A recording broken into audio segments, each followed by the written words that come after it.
시청자 여러분 안녕하십니까? 금요일 뉴스나우 시작합니다. 제21대 대통령 선거가 이제 나흘 앞으로 다가온 가운데 오늘 사전투표 마지막 날이죠. 전국 3,500여 곳 투표소에서 투표가 활발히 진행되고 있는데요. 오전 11시 기준으로 사전투표율 24.55%로 집계됐습니다. 자, 먼저 투표소에 나가 있는 취재기자 연결해서 오늘 투표 분위기를 좀 살펴보도록 하겠습니다. 먼저 차상은 기자. 네, 부산 남구청 사전투표소에 나와 있습니다. 네. 자, 그리고 김기수 기자는 어느 투표소에 나가 있습니까? 네, 저는 대전 둔산 1동 사전투표소에 나와 있습니다. 네. 자, 먼저 차상은 기자, 부산 지역 투표 열기가 이번에 상당히 뜨겁다고 하던데 투표소 분위기를 좀 전해주시죠. 네, 유권자들의 발걸음이 꾸준히 이어지다가 지금은 다소 한산한 모습을 보이고 있습니다. 출근 시간대에는 직장인들의 모습을 주로 볼 수가 있었는데 이후로는 다양한 연령대 유권자들이 이곳을 찾고 있습니다. 부산에서는 제가 나와 있는 이곳 사전투표소를 비롯해 206곳에서 투표가 순조롭게 진행되고 있습니다. 어제 투표율을 포함한 현재 부산 지역의 사전투표율은 오전 11시 기준으로 21.25%입니다. 전국 평균보다는 3.3%포인트 낮습니다. 사전투표 첫날인 어제 투표율은 17.21%를 기록했는데요. 전국 평균에 미치지 못했지만 역대 선거에서 집계된 부산 지역 사전투표 첫날 중에서는 가장 높은 수치입니다. 이번 대선에 대한 관심이 그만큼 뜨겁다는 해석이 나옵니다. 출근길이나 점심시간을 이용해 투표하는 경우가 많았고 일과 중에 잠시 시간을 내서 사전투표장을 찾는 유권자도 적지 않았습니다. 이번 대선 부산 지역의 유권자는 286만 명 정도인데 지난 대선보다 5만 6천 명가량 줄었습니다. 부산은 보수 민심이 강한 곳으로 분류되지만 선거에 따라서 진보 정당 후보를 선택하는 경우도 종종 있었습니다. 비상계엄 사태에 따른 대통령 탄핵으로 치러지는 이번 선거에서 부산 지역 유권자들이 어떤 선택을 할지 관심이 쏠리는 배경이기도 합니다. 아직 누구를 선택할지 결정하지 못한 분들은 후보들의 공약을 잘 살펴보면 도움이 될 거로 보입니다. 네, 부산 투표 분위기 살펴봤고요. 이번에는 대전으로 가보겠습니다. 김기수 기자, 충청권은 역대 선거에서 캐스팅 보트 역할을 해왔는데 투표하려는 시민들이 많이 나왔습니까? 네, 제가 있는 이곳 사전투표소에는 점심시간이 다가오면서 유권자들의 발길이 점차 늘어나고 있습니다. 나이가 지긋하신 어르신부터 직장인, 아이를 데리고 투표장에 나온 부모님들의 모습도 볼 수 있었는데요. 투표장에 나온 한 시민은 과거에 투표에 참여한 적도 안 한 적도 있지만 이번만큼은 소중한 한 표를 행사했다고 말합니다. 직접 들어보시죠. 그동안 투표에 참여한 적도 있고 안 한 적도 있는데요. 여러 가지 일을 보면서 좀 정치에도 관심을 가지고 그리고 제 한 표가 되게 소중하다라는 걸 깨달아서 탄핵이라는 매우 중대한 일도 있었고 또 그 이후에 치러지는 대선인 만큼 꼭 국민의 권리를 행사해야 되겠다 그런 마음으로 왔습니다. 사전투표 둘째 날인 오늘 오전 11시 기준 대전의 사전투표율은 23.45%로 집계됐는데 전국 평균보다는 조금 낮은 수치입니다. 지난 20대 대선 같은 시간대보다는 1.03%포인트 높은데요. 대전 시민들이 이번 대선에 얼마나 관심을 보이는지 엿볼 수 있습니다. 대전에선 모두 83곳의 사전투표소가 마련됐고 전체 유권자는 124만여 명입니다. 대전을 포함해 충청권은 역대 선거 때마다 캐스팅보트 역할을 해왔습니다. 지난 20대 대선에서 세종 지역을 제외하고 충청권의 선택을 받은 후보가 당선됐고 지난 19대 대선 역시 충청권에서 표심을 장악한 후보가 당선증을 거머쥐었습니다. 충청은 선거구도에서 진보나 보수 한쪽으로 쏠리지 않고 표심이 상당히 유동적인 대표 경합 지역으로 전국 판세를 가늠할 수 있는 민심의 바로미터로 평가받고 있습니다. 충청권 표심이 전체 판세에 영향을 미칠 수 있는 만큼 정치권 모두 승부처로 보고 유권자들에게 지지를 호소해왔습니다. 대전은 지난 22대 국회의원 선거에선 30.26%, 지난 20대 대선에선 36.56%의 사전투표율을 기록했는데요. 이번 대선 사전투표에서 지난 기록을 경신할지 또 충청권 민심은 어디로 향할지 주목됩니다. 네, 지금까지 부산과 대전 사전투표소 분위기 살펴봤습니다. 차상은 김기수 기자 수고하셨습니다.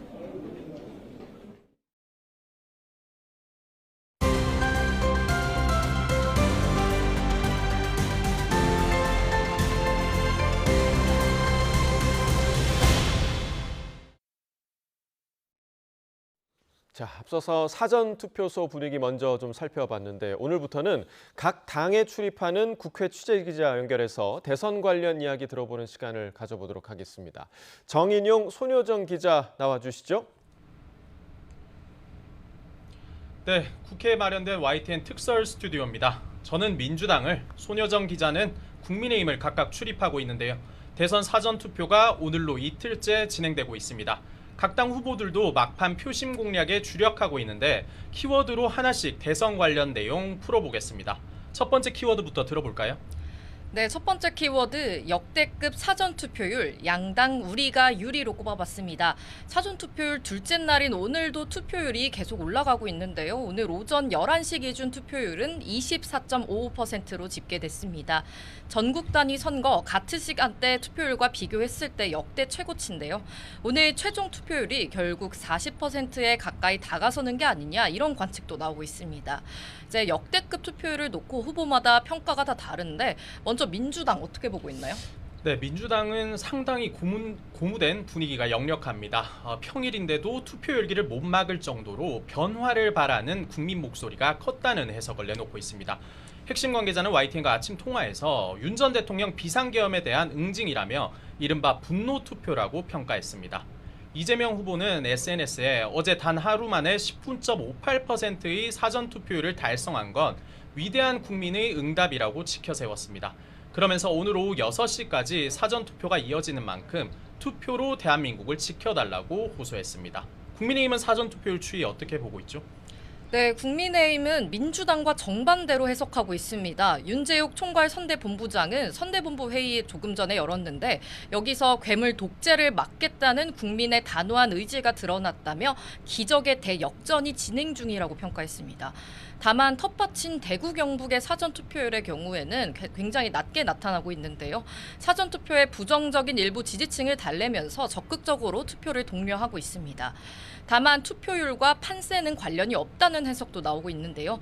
선대위 핵심 관계자한테 들어보니까 사전투표 제도가 이미 자리 잡은 만큼 투표율을 선거 유불리와 연결짓는 건 무리가 있다고 해석했습니다.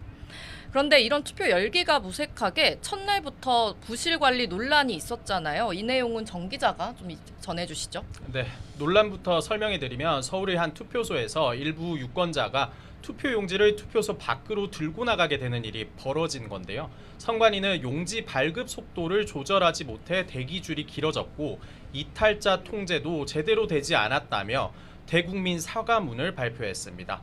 다만 투표 용지와 회송용 봉투 수가 정확히 일치해 실제 반출된 건 없다고 거듭 해명했습니다. 국민의힘은 이 의혹에 대해서 어떤 반응을 보이고 있죠? 네, 그렇지 않아도 선관위를 매일 눈으로 지켜보던 국민의힘에서는 지난 대선 당시 논란이 된 소쿠리 투표 사태보다 더 심각하다는 비판이 나오고 있습니다. 어제 저녁 일부 국민의힘 의원들이 선관위를 항의 방문했고요. 불시 현장 점검 등을 통해서 공정한 선거가 이루어지는지 감시하겠다고 지적했습니다. 이제 김재원 후보 비서실장도 YTN 라디오에서 이 같은 관리 부실이 사전 투표 제도뿐 아니라 선관위의 존립 자체도 흔들 거라고 경고했습니다. 민주당 이 부분 관련해서 어떻게 내용이 나왔나요? 네, 민주당 조승래 수석 대변인은 선관위의 관리가 매우 아쉽고 실망스럽다며 유권자들이 선관위를 불신하게 될 수 있다고 지적했습니다. 그러면서 재발 방지에 만전을 기해달라며 당 차원에서도 제대로 된 선거 관리를 촉구하겠다고 강조했습니다. 박찬대 상임 총괄선대위원장도 어느 때보다 공정한 선거 관리가 필요하다면서 사소한 실수도 생겨선 안 된다고 당부했습니다. 네, 이제 대선 본투표가 정말 코앞으로 다가왔는데요. 후보의 일정, 곧 선거 전략이라는 말도 있잖아요. 이제 각 후보 일정 키워드로 먼저 정리해볼까요? 네, 이재명, 김문수, 강원과 충북서 세대결. 마침 두 후보 방문 지역이 겹치는 곳이 있어서 이렇게 정리를 해봤습니다. 이재명 후보는 강원 춘천시에서 집중 유세를 하고 이어 원주로 이동합니다. 이 자리에서 바이오 산업 발전 전략과 소양강의 문화자원을 활용한 관광 비전을 소개하고요. 이어 원주에선 AI 의료산업 발전과 바이오 R&D 확대 방안을 알린 뒤 충북 충주로 넘어가 유세 일정을 마무리합니다. 강원과 충북 두 지역은 지난 대선 당시 이 후보가 패배했던 곳이기도 한 만큼 특히 공을 들이는 모습입니다. 국민의힘 김문수 후보와 개혁신당 이준석 후보는 어디로 향하죠? 네, 김문수 후보도 정말 바쁩니다. 경기와 충북, 강원을 두루 돌며 막판 유세에 나서는데요. 오늘부터 선거 운동이 끝나는 다음 달 2일 자정까지 집에 들어가지 않고 90시간 동안 논스톱 외박 유세에 돌입한다는 계획입니다. 김 후보는 긴급 입장 발표를 통해서 경제를 살리기 위해선 이재명을 막아야 한다며 지지를 호소했는데요. 개혁신당 이준석 후보 일정도 한번 짚어보면요. 잠시 뒤에 서울 마포, 경의선 숲길을 산책하며 유권자들을 만나고 대학교가 있는 중앙대와 대학로, 신촌에 연이어 방문합니다.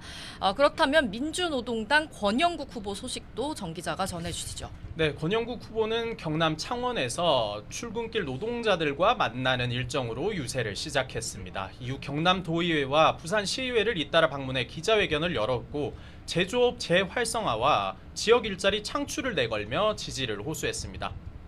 자, 그러면은 세 번째 키워드로 넘어가 보겠습니다. 네, 세 번째 키워드 이재명 아들 의혹 급부상 영향 있다 없다 이렇게 정리해봤습니다. 이재명 후보의 아들 의혹이 재점화하고 있는 가운데 선거 막판 유권자에게 어떤 영향을 미칠지가 관심입니다. 이 후보 아들이 불법 도박과 온라인상 음란 댓글 게시 혐의로 벌금형을 받은 게 뒤늦게 알려지면서 논란이 되고 있는 건데요. 국민의힘과 개혁신당은 이 의혹을 집중적으로 파고들고 있다고요? 네, 이 후보 아들의 논란을 제기한 이준석 후보는 공직자와 그 가족의 의혹은 검증이 필요하다는 입장을 고수해 왔는데요. 그런데 조금 전 당원들에게 보낸 이메일 내용을 공개했는데 부적절한 표현으로 실망과 상심을 안겨드렸다며 자신을 지지하는 게 자부심이 되도록 더 성숙한 정치인으로 거듭나겠다 이렇게 사과했습니다. 계속된 비판이 이어지자 한 발 물러난 것으로 보이는데요. 하지만 국민의힘의 공세는 계속 강해지는 모양새입니다. 이재명 가족비리 진상조사단 첫 회의를 열고 이재명 후보 아들의 탈세 의혹에 대한 조사를 국세청에 요청하겠다고 밝혔습니다. 국민의힘과 개혁신당 결국 이 후보 견제를 위해 반 이재명 정서를 자극하고 있다는 분석이 나오는 이유인데요. 그렇다면 이런 공세에 대한 민주당 대응 궁금한데요. 네, 민주당은 기본적으로 이미 지나간 의혹이라며 확전을 경계하고 있습니다. 도박 문제는 지난 대선 때 이 후보가 이미 직접 사과를 했고 이 씨가 윤석열 정부에서 수사를 받고 처벌도 받았다는 겁니다. 음란 댓글도 애초 개혁신당 이준석 후보가 제기한 의혹과는 다른 부분이 있고 구체적인 사실관계도 불명확하다고 선을 그었습니다. 핵심 관계자는 YTN에 유권자 입장에선 지난 대선에서부터 인지했던 문제라 새로울 게 없는 만큼 막판 선거 판세에도 영향이 없을 거라고 전망했습니다. 오히려 국민의힘이 지난 3년간의 실정을 반성해야 할 대선에서 의혹 제기에만 열을 내고 있다고 비판하기도 했습니다. 자, 그럼 다음 키워드도 살펴볼까요? 네, 네 번째 키워드 최종 무산된 단일화 양당 동상이몽으로 잡아봤습니다. 그동안 국민의힘은 대선판을 뒤집을 수 있는 핵심 변수로 이준석 후보와의 단일화를 꼽아왔는데요. 이 후보 설득을 위해 김문수 후보가 직접 의원회관을 심야에 찾아가기도 하면서 이제 공을 들였지만 점차 단일화 문이 닫혀가는 분위기입니다. 하지만 오늘 아침에 단일화 회동 제안을 두고 양측의 공방이 오가기도 했는데요. 김재원 후보 비서실장이 어제 이준석 후보 측으로부터 밤 9시에 만나자는 연락을 받았지만 최종적으로 무산됐다고 밝혔는데 이에 이준석 후보 측이 어젯밤 10시까지 유세 현장에 있었는데 말이 안 되는 주장이라고 반박했습니다. 단일화의 불씨 아예 사라진 건 아니지만 사실상 3자 구도로 선거가 치러질 가능성이 큰 상황인데요. 민주당도 보수 진영의 단일화 굉장히 촉각 기울여 왔던 것 같은데 어떻게 지켜보고 있나요? 네, 민주당은 아침 회의에서 두 정당 간 단일화 문제를 강도 높게 비난했습니다. 윤여준 상임 총괄선대위원장은 내란 옹호 세력들의 단일화 시도는 물 건너 갔다면서도 명분 없는 꼼수였으니 당연한 일이라고 지적했습니다. 단일화가 실패했지만 낡고 잘못된 정치 행태는 짚고 넘어가야 한다면서 국민의힘을 공짜 구걸, 자기 비전 없는 정당이라고 맹비난했습니다. 민주당은 본투표일 전까지 단일화 가능성을 예의주시하면서도 선거에 큰 영향을 미치지 못할 걸로 보고 있습니다. 상대 진영의 단일화 여부와 무관하게 대선 당일까지 방심하지 않고 최선을 다하겠다는 입장입니다. 네, 지금까지 저희가 준비한 소식 여기까지 전해드렸습니다. 지금까지 국회 YTN 특설 스튜디오에서 전해드렸습니다. 사전투표소에서 배우자의 신분증으로 대리투표를 해 적발된 사무원이 체포돼 경찰이 수사에 나섰습니다. 이틀째 사전투표가 이어지고 있는 가운데 곳곳에서 관련 사건 사고가 이어지고 있는데요. 취재기자 연결해 알아봅니다. 윤태인 기자, 배우자의 신분증으로 대리투표를 간 선거 사무원이 체포됐다고요? 네, 그렇습니다. 서울 수서경찰서는 대리로 투표를 한 혐의를 받는 60대 여성 A씨를 체포해 조사하고 있습니다. A씨는 어제 오후 12시쯤 서울 대치 이동 사전투표소에서 남편의 신분증으로 대리투표를 마친 뒤 오후 5시쯤 본인의 신분증으로 투표를 시도했는데요. 이를 수상히 여긴 참관인이 경찰에 신고한 것으로 파악됐습니다. 경찰 등이 조사한 결과 A씨는 강남구청 소속 공무원인 것으로 파악됐는데요. 관계자의 설명 들어보시겠습니다. 계약직이니까 막급인가 뭐 이럴 겁니다. 바로 기계자가 됐다고 연락을 받았고요. 결과가 나와야 뭐 결과를 보고서 할 수 있죠. A씨는 투표용지 발급 담당 사무원이었던 것으로 파악됐습니다. 선거관리위원회는 A씨를 해촉했다고 설명했습니다. 또 서울 구로구 선거관리위원회가 있는 건물에 어젯밤 11시 반쯤 몰래 들어간 혐의를 받는 50대 남성과 60대 여성이 입건됐습니다. 경찰 출동 당시 이들은 복도에 누워 있었는데 사전투표함을 감시하기 위해 왔다고 말한 것으로 파악됐습니다. 어젯밤 9시 40분쯤에도 경남 하동군에서 선거관리위원회 건물 뒤편 배관을 타고 2층 테라스에 올라가 문을 연 혐의를 받는 30대 남성이 현행범 체포됐습니다. 이 남성은 부정선거가 없도록 감시하러 들어갔다고 진술했던 것으로 파악됐습니다. 오늘 오전 7시 10분쯤에는 경기 용인시 성복동 주민센터에 있는 사전투표소에서 더불어민주당 이재명 후보에게 투표된 용지가 회송용 봉투에서 나왔다는 신고가 접수되기도 했습니다. 반으로 접힌 기표용지가 봉투 안에서 발견됐다는 신고인데요. 다만 선관위는 혼란을 부추길 목적으로 기표한 투표지를 다른 사람에게 전달받아 빈 봉투에 넣은 자작극으로 의심된다고 설명했습니다. 네, 어제도 서울의 한 사전투표소에서 유권자들이 투표용지를 들고 투표소 밖에서 대기하는 일이 있었죠. 네, 사전투표 첫날인 어제 오전 투표용지를 받은 시민들이 투표소 밖으로 나와 대기하는 모습이 포착돼 논란이 일었습니다. 어제 오전 11시부터 1시간가량 서울 신촌동 사전투표소에서 관외 사전투표자 본인 확인과 투표용지 수령 이후 유권자 기표 대기줄이 밖까지 이어진 건데요. 선거관리위원회는 사전투표소가 좁아 대기 공간이 부족한 데다가 투표용지 발급 속도를 조절하지 못한 관리상 미흡함 때문에 벌어진 일이라고 해명했습니다. 다만 선관위는 사전투표소의 관외 투표자 투표용지 발급 매수와 관외 사전투표함 내 회송용 봉투 매수가 일치해 투표소 밖에서 대기하던 유권자가 모두 투표한 것으로 확인됐다고 설명했습니다. 이어서 선관위는 투표소 밖에서도 경찰과 안내요원이 배치돼 있었지만 일부 시민들이 대기줄에서 이탈하는 것을 방지하지 못했다며 재발 방지를 약속했습니다. 지금까지 사회부에서 YTN 윤태인입니다. 4명이 숨진 어제 경북 포항 해군 초계기 추락 사고에 대해 군이 본격적인 원인 조사에 들어갔습니다. 오늘 오후에는 순직 장병들을 위한 합동 분향소가 마련되고 다음 달 1일 해군장으로 연결식이 열립니다. 취재기자 연결합니다. 허성준 기자, 군이 본격적인 사고 조사에 나섰군요. 네, 해군은 참모차장을 본부장으로 하는 사고대책본부를 구성해 사고 원인을 조사하고 있습니다. 오늘은 추락 현장을 조사하고 있는데요. 사고기의 음성녹음 저장 장치와 기체 잔해 등 사고 원인과 관련된 자료를 찾는 겁니다. 현장 조사가 끝나는 대로 사고기 잔해를 해군 항공사령부로 옮겨 전문가들과 합동조사를 벌일 계획입니다. 해군은 사고기의 훈련 비행 경로는 평소와 같았고 당시 기상도 양호했다고 밝혔습니다. 또 관제탑과 항공기 사이 교신은 사고가 나기 1분 전까지 이어졌고 비상 상황과 관련된 내용은 없는 걸로 확인됐습니다. 군은 확보한 자료와 관제탑에 저장된 항적 자료 등을 종합적으로 분석해 사고 원인을 밝혀낼 계획입니다.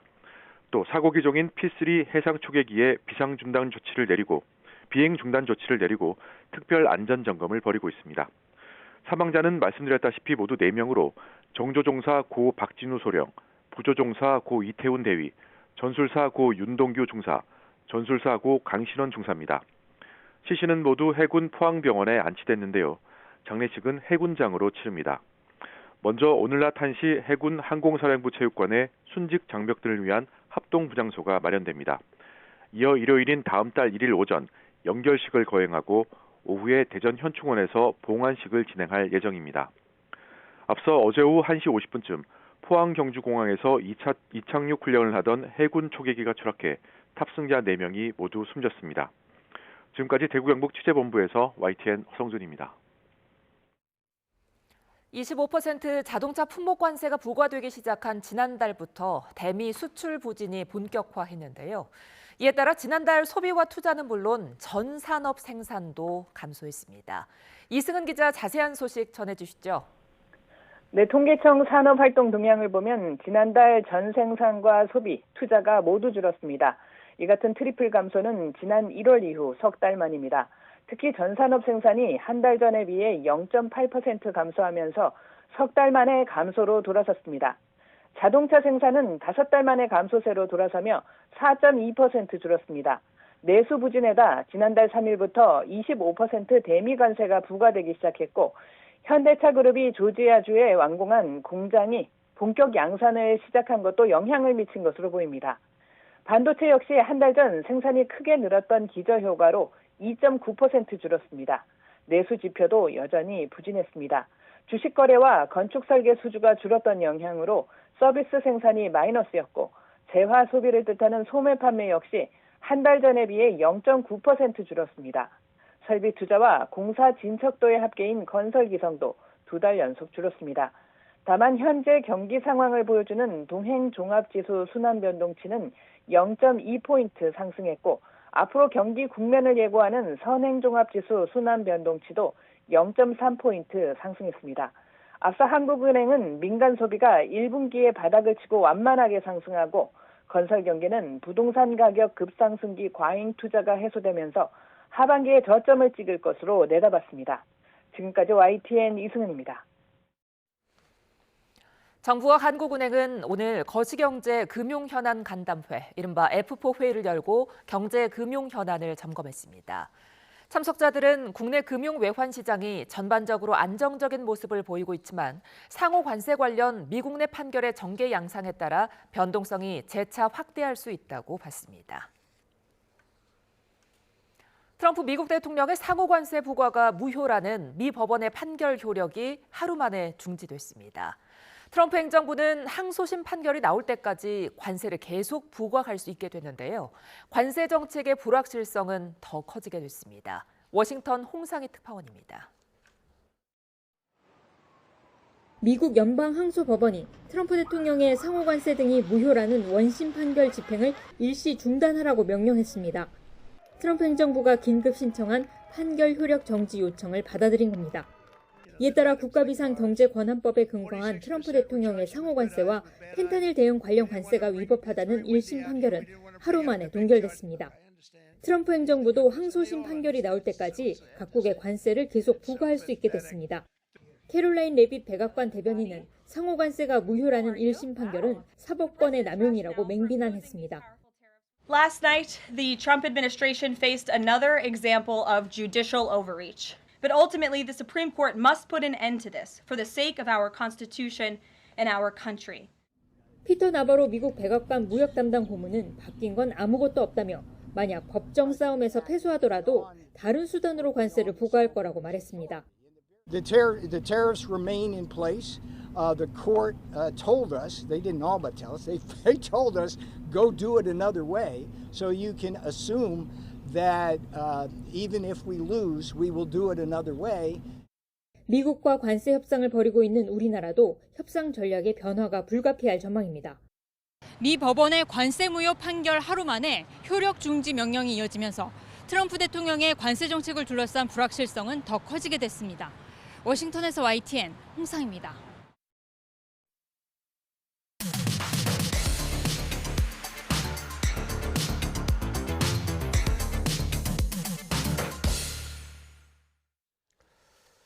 네, 각이 살아있는 정치평론 시사정각 시작하겠습니다. 오늘은 각이 서 있는 의원 두 분과 토론 이어가 보도록 하겠습니다. 전용기 더불어민주당 의원, 서지영 국민의힘 의원 나오셨습니다. 어서 오십시오. 네, 안녕하세요. 네. 자, 21대 대선 사전투표 이튿날 투표가 활발하게 좀 진행이 되고 있는 상황인데요. 자, 이 시각 투표율 11시 기준으로 24.5%로 집계가 됐고요. 지금 25%가 좀 넘을 것으로 예상이 되고 있습니다.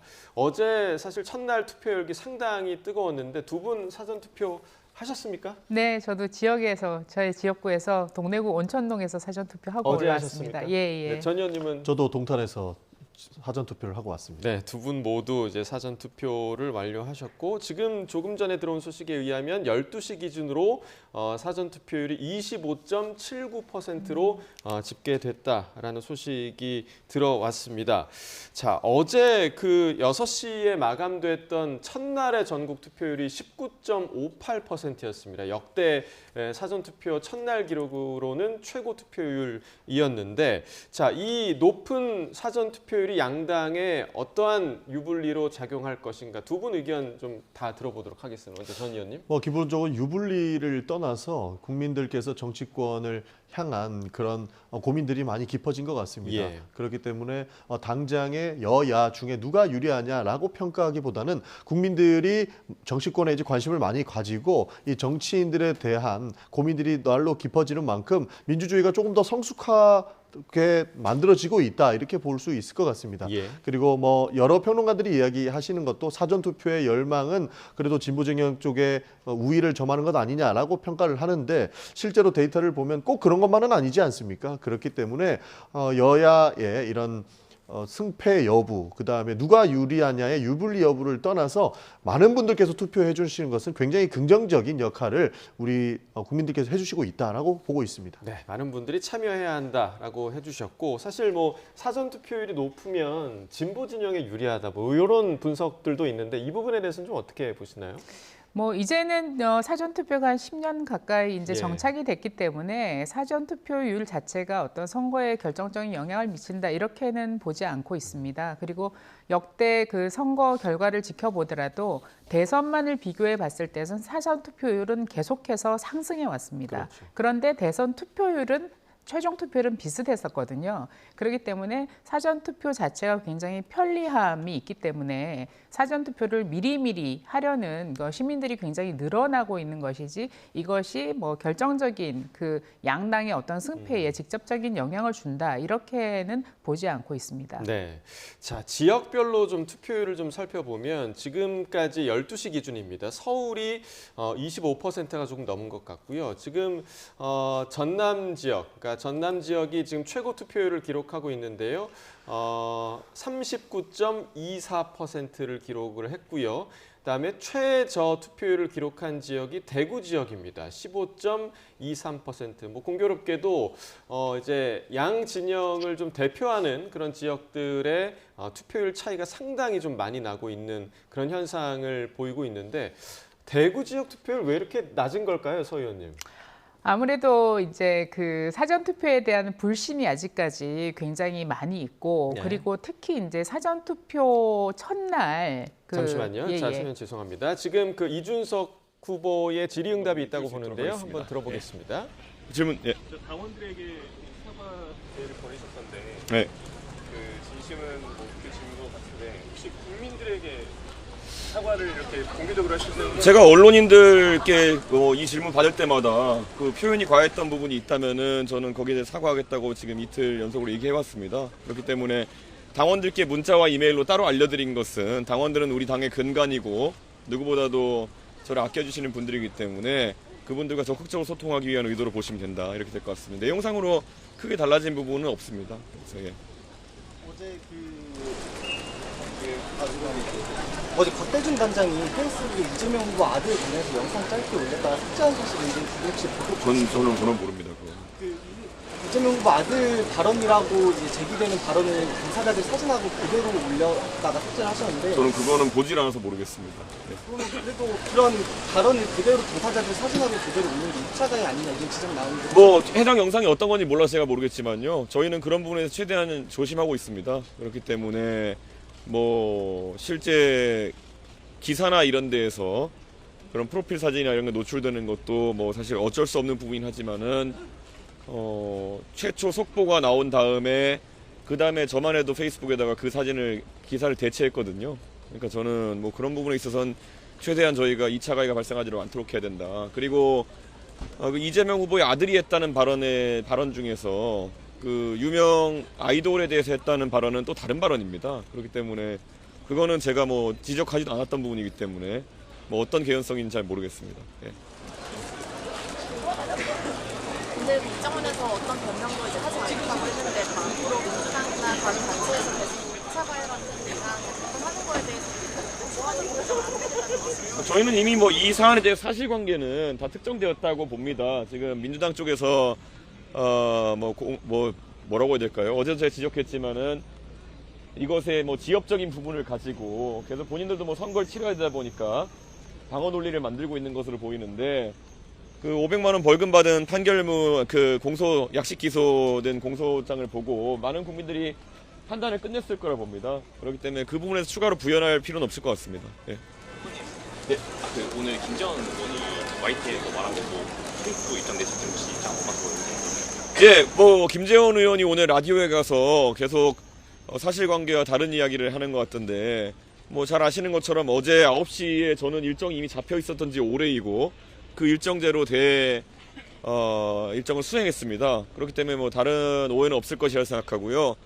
아마 뭐 지금 사전투표가 시작된 상황에서 그게 의미 있는 대화라고 생각하는 분들도 없을 것이다 이렇게 보고 무엇보다도 사전투표가 사전투표가 아니라 그 선거를 하다 보면은 중간에 거간을 하겠다는 사람들이 많이 다니기 때문에 그런 사람들이 말을 옮기고 이러는 과정에서 뭔가 잘못된 의사가 전달되거나 이런 것이 아닐까라는 생각을 합니다. 그래서 뭐 저희는 전혀 금시초문인데 왜 김재원 의원이 그런 얘기를 했는지 모르겠습니다. 네. 네. 그 오늘 오전에 그 방위비 관련해서 무기 지원이라든지 네. 재판 대책을 말씀하셨는데 그 유익하다고 생각이 되는데 그 부분 구체적으로 좀 말씀해 주시죠. 예, 제가 지난 TV 토론에서도 대한민국이 방위비 협상이나 이런 부분에서 결국은 우리의 방산 능력이라든지 군수 산업 능력을 바탕으로 해서 트럼프 대통령에게 단순한 방위비 분담금 인상이라는 것보다 다른 지점을 제시할 수 있지 않겠느냐라는 이야기를 한 바가 있습니다. 그런데 민주당과 한겨레 신문에서 이제 팩트 체크 또는 검증이라는 취지에서 그것이 불가능하다는 취지로 이야기했는데 미국의 전략연구소 중에 가장 권위 있는 CSIS의 빅터 차 한국 수석이 오늘 사실 그것에 대해 가지고 상당한 흥미 그리고 그것의 현실성에 대해 가지고 이야기하는 기고를 어제 했습니다. 그렇기 때문에 저는 안보나 이런 문제에 대해서도 저는 지금까지 많은 고민을 통해서 한미 방위비 협상에 있어서도 지금까지와 완전 다른 틀의 협상을 할 수 있다는 제안을 했던 것이고 제 주장에 미국 측이 굉장히 흥미를 보이고 있다 이렇게 해석할 수도 있을 것 같습니다. 반면 민주당과 또 일부 언론에서는 너무 현실에만 천착해서 이런 문제를 바라보고 있는 것이 아니었나라는 생각을 합니다. 미래지향적으로 새로운 아이디어와 새로운 방법론으로 저희가 트럼프 대통령과의 협상도 돌파할 수 있다고 생각합니다. 네, 질문 없으시면 여기까지 하겠습니다. 신성범 의원님이나 통계 쪽에 혹시 연락하셨던 내용들 추가로 확인하신 건 없으세요? 신성범 의원님은 지난번에 제 차에 올라타시려고 하다가 그때 불발되신 이후로 그때 그 상황에 대해서 제가 죄송하다는 말씀을 드리기 위해서 연락한 이유로 딱히 연락한 바가 없습니다. 네. 박대중 단장 올린 영상 관련해서 전혀 아직 보고받으신 분은 없으시죠? 예, 저는 뭐 인지조차 언제 올렸죠? 그러면 아시는 것처럼 제가 유세 중이었고 뭐 오늘 아침까지 제가 뭐 메시지 작성하고 또 심야 유세하고 이러느라 몰랐습니다. 그런데 뭐 그거는 뭐 만약에 뭐 그런 상황이 있었다고 한다면은 아마 그거는 곽태중 단장도 뭐 다 내용을 알지 못하고 아마 게시했다가 이걸 그렇게 한 해프닝이 아니었을까 그렇게 생각합니다. 하나만 더 오늘 선관위에 대해 문제 약간 부실 관리 문제 제기하는 기사들이 많이 나오고 있는데 어떻게 보고 선관위가 동작하는 것을 이제 선거에 나간 분들은 대부분 알고 있는데 부정선거 담론이 상당히 오랜 기간 대한민국에 있었기 때문에 이런 기사가 나고 의혹을 제기하는 것만으로도 유권자에게 상당한 영향을 줄 수 있습니다. 그래서 저는 수사기관에서 명명백히 밝혀가지고 실제 어떤 선거 관리에 부정이나 아니면 부실이 있었던 것인지 아니면은 또 어떤 경우에는 이게 부정선거를 거꾸로 입증하기 위해 가지고 이분들이 어떤 상황을 상황극처럼 하시는 경우도 있습니다. 그렇기 때문에 저는 제가 알고 있는 선거 관리의 방식대로라면은 봉투에 뭐 애초에 투표용지가 들어가 있는 상태로 발견되었다. 이거는 발생하기 어려운 정황이기 때문에 수사기관에서 이것은 지체하지 않고 빠르게 수사 결과를 오늘 중으로 발표해서 국민들이 안심하고 투표할 수 있도록 해야 된다. 그런 생각을 합니다. 빠르게 올라가고 있는데 네. 원인은 2년간 대결로 보고 있는 저는 이 6개월간 지속된 계엄 국면이 많은 국민들에게 빠른 종식을 이제 기대하던 그런 투표이다 이런 생각입니다. 그런데 무엇보다도 지금 어제 사전투표율이 높았던 것에 저희가 고무됐었는데 사실 둘째 날이 조금은 더 원래 높아야 되는데 아직까지 기대치에 미치지 못하고 있습니다. 그래서 특히 젊은 유권자들의 지지를 많이 받는 저희 개혁신당 입장에서는 오늘 다들 뭐 학교나 일 때문에 바쁘시겠지만은 짬을 내가지고 사전투표 종료 시각 전까지 투표해 주셨으면 좋겠다 이런 말씀을 드리겠습니다. 여러분이 투표하는 만큼 대한민국의 미래가 바뀔 겁니다. 네, 질문 없으시면 예, 여기까지 하겠습니다. 여기까지 하겠습니다. 네.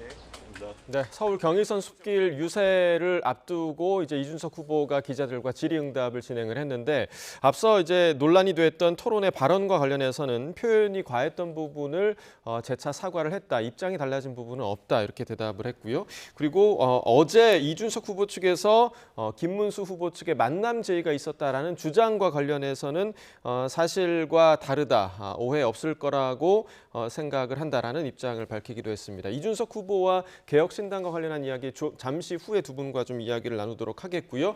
조금 전에 저희가 이제 투표율, 사전 투표율 얘기를 하다가 대구 지역의 투표율이 조금 낮다. 이 부분과 관련한 이야기를 나눴었는데 계속해서 좀 답변해 주시죠.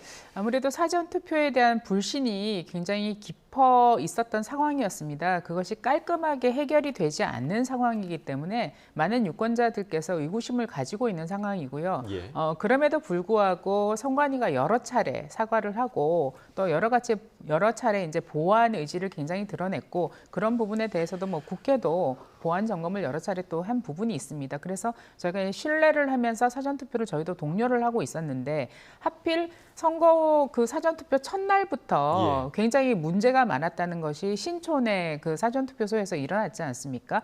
있을 수 없는 일이죠. 유권자가 투표용지를 들고 외출을 했다는 것은 있을 수가 없는 일입니다. 이런 일이 첫날부터 일어나는 것을 보고 아마도 사전투표를 하려고 했던 많은 시민들조차 이거 문제 있는 거 아니야? 내 표가 어떻게 잘못되지 않을까라는 굉장히 그 우려를 하게 된 결정적인 저는 계기가 됐다고 생각하고요. 그런 점에서 좀 더 깊은 고민을 하시는 유권자 분들께서는 본투표를 해야 된다라고 생각하지 않으시겠나 생각하고요.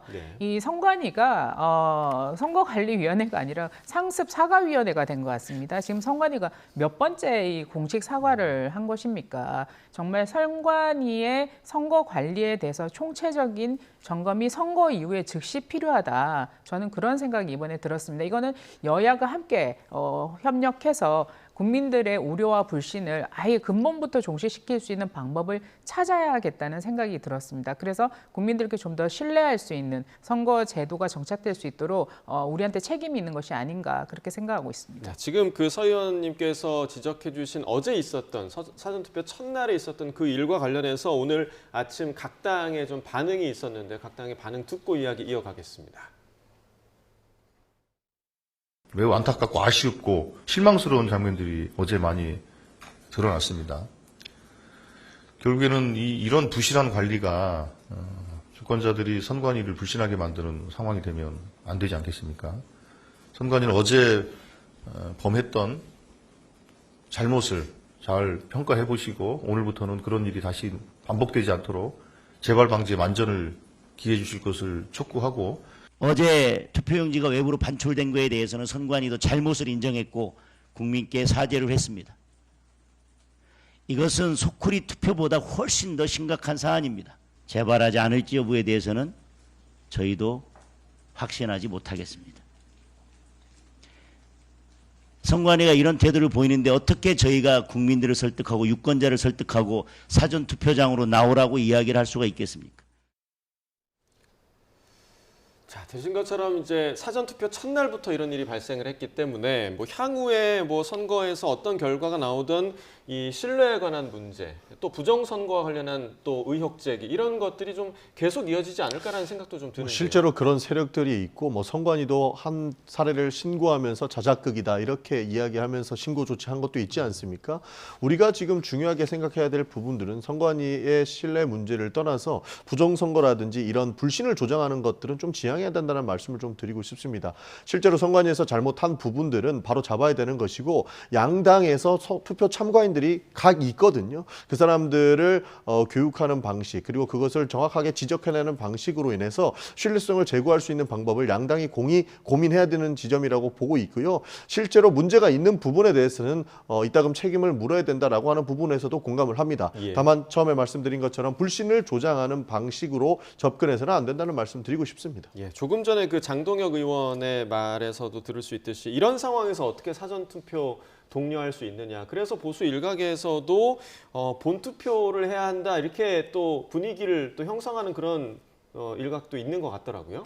네, 뭐 그런 의견을 내시는 분들도 네. 계십니다. 그러나 이번에 그 사전투표에서는 첫날에도 그런 신촌의 투표소에서 문제가 생겼고 오늘도 뭐 투표 우편 봉투에 뭐 투표한 이미 기표된 용지가 들어 있었다. 뭐 이런 보도들이 있지 않습니까? 그런데 문제는 이것은 사전투표가 지금 진행되고 있는 중이기 때문에 선관위와 수사기관이 오늘 안에 빨리 이 선거가 진행되고 있는 상황에서 최대한 신속하게 국민들께 명확한 입장을 내야 되고요. 명확한 조사를 해서 빠른 시간 안에 발표를 해야 국민들이 혼란스럽지 않은 상태에서 투표에 임하실 수 있을 것 같습니다. 이거는 불신을 조장하고 말고의 문제가 아닙니다. 벌써 사전투표한 첫날, 둘째 날부터 이런 문제가 일어났기 때문에 일어난 문제에 대해서 저희가 심각한 문제를 제기하는 거고요. 그럼에도 불구하고 지금 투표에 임하시는 분들이 나중에라도 내가 투표한 거에 대해서 그 굉장히 신뢰를 가지고 투표 결과로 이어질 수 있도록 지금 모두가 총체적으로 함께 노력을 해야 되는 시기라고 생각합니다. 그래서 지금 전국의 투표소에 계시는 투표 관리하시는 모든 선관위의 그 해당 관계자들 그리고 여야의 모든 투표 그 사무원들이 정말 총력을 기울여서 이 투표가 안전하게 제대로 마무리될 수 있도록 지금은 힘을 모을 때라고 생각을 합니다. 네, 특히나 이제 의혹 제기가 된 부분에 대해서는 좀 빠른 수사가 말씀해 주신 것처럼 좀 그렇죠. 이루어져야 네. 할 것 같고요. 선거의 신뢰를 무너뜨리는 일들이 좀 더 이상 일어나지 않았으면 좋겠습니다. 자, 사전 투표가 이제 이틀째로 접어들면서 김문수 후보 그리고 이준석 후보의 단일화는 사실상 물 건너갔다라는 관측도 나오고 있는데요. 하지만 단일화 불씨는 아직도 좀 꺼지지 않는 분위기인 것 같습니다. 후보 간 또 캠프 간 설전이 여전히 이어지고 있는 상황입니다. 함께 보시겠습니다. 자, 먼저 지금 보시는 건 더불어민주당 이재명 후보가 어제 자신의 SNS에 올린 글인데 양두구육 시즌2라는 제목이 좀 눈에 띄고요. 후보 포기, 또 연합을 확신한다, 투항할 거다, 당권과 선거비용 대납을 조건으로 결국 단일화를 하게 될 거다 이렇게 적었습니다. 자, 이러한 이재명 후보의 글을 그대로 자신의 SNS에 퍼간 개혁신당 이준석 후보. 이재명 후보가 망상의 늪에 빠지고 있다. 물러가실 때가 된 것 같다라면서 단일화 가능성을 일축했습니다. 자, 개혁신당의 천하람 선대위원장도 높은 사전투표율을 언급하면서 단일화 가능성은 애당초 없었다고 힘주어서 이야기했는데요. 들어보겠습니다.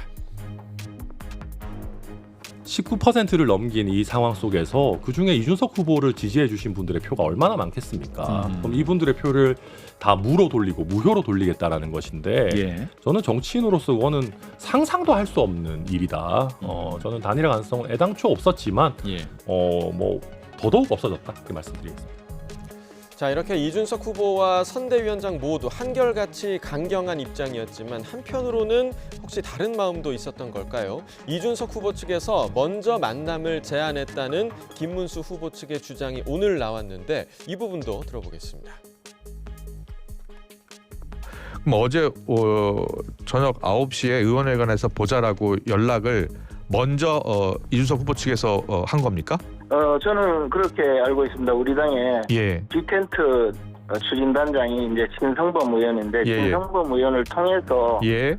그런 연락을 받았고 신성범 그래요? 의원이 중간에서 이런저런 그 메시지를 전달하는 역할을 했었습니다. 그래서 예. 저희들은 어떤 형태로든 단일화를 위한 노력이 있을 수 있다고 생각했으나 결국은 갑작스럽게 장소를 변경하자는 제안을 한 또 직후에 모두 그 회담이 무산되었다라는 통보를 받고 예. 끝냈던 것입니다. 네, 지금 마지막에 이제 들으신 것처럼 김재원 비서실장의 이야기를 종합을 해보면, 그러니까 김문수 후보 측이 아니라 이준석 후보 측에서 먼저 제안을 했는데 결론적으로는 좀 무산이 됐다 이런 내용이잖아요. 이게 어떻게 된 일입니까? 예, 저도 뭐 보도를 통해서 접한 부분이기 때문에 제가 뭐 김재원 실장을 만나서 직접 확인은 하지는 못했고요.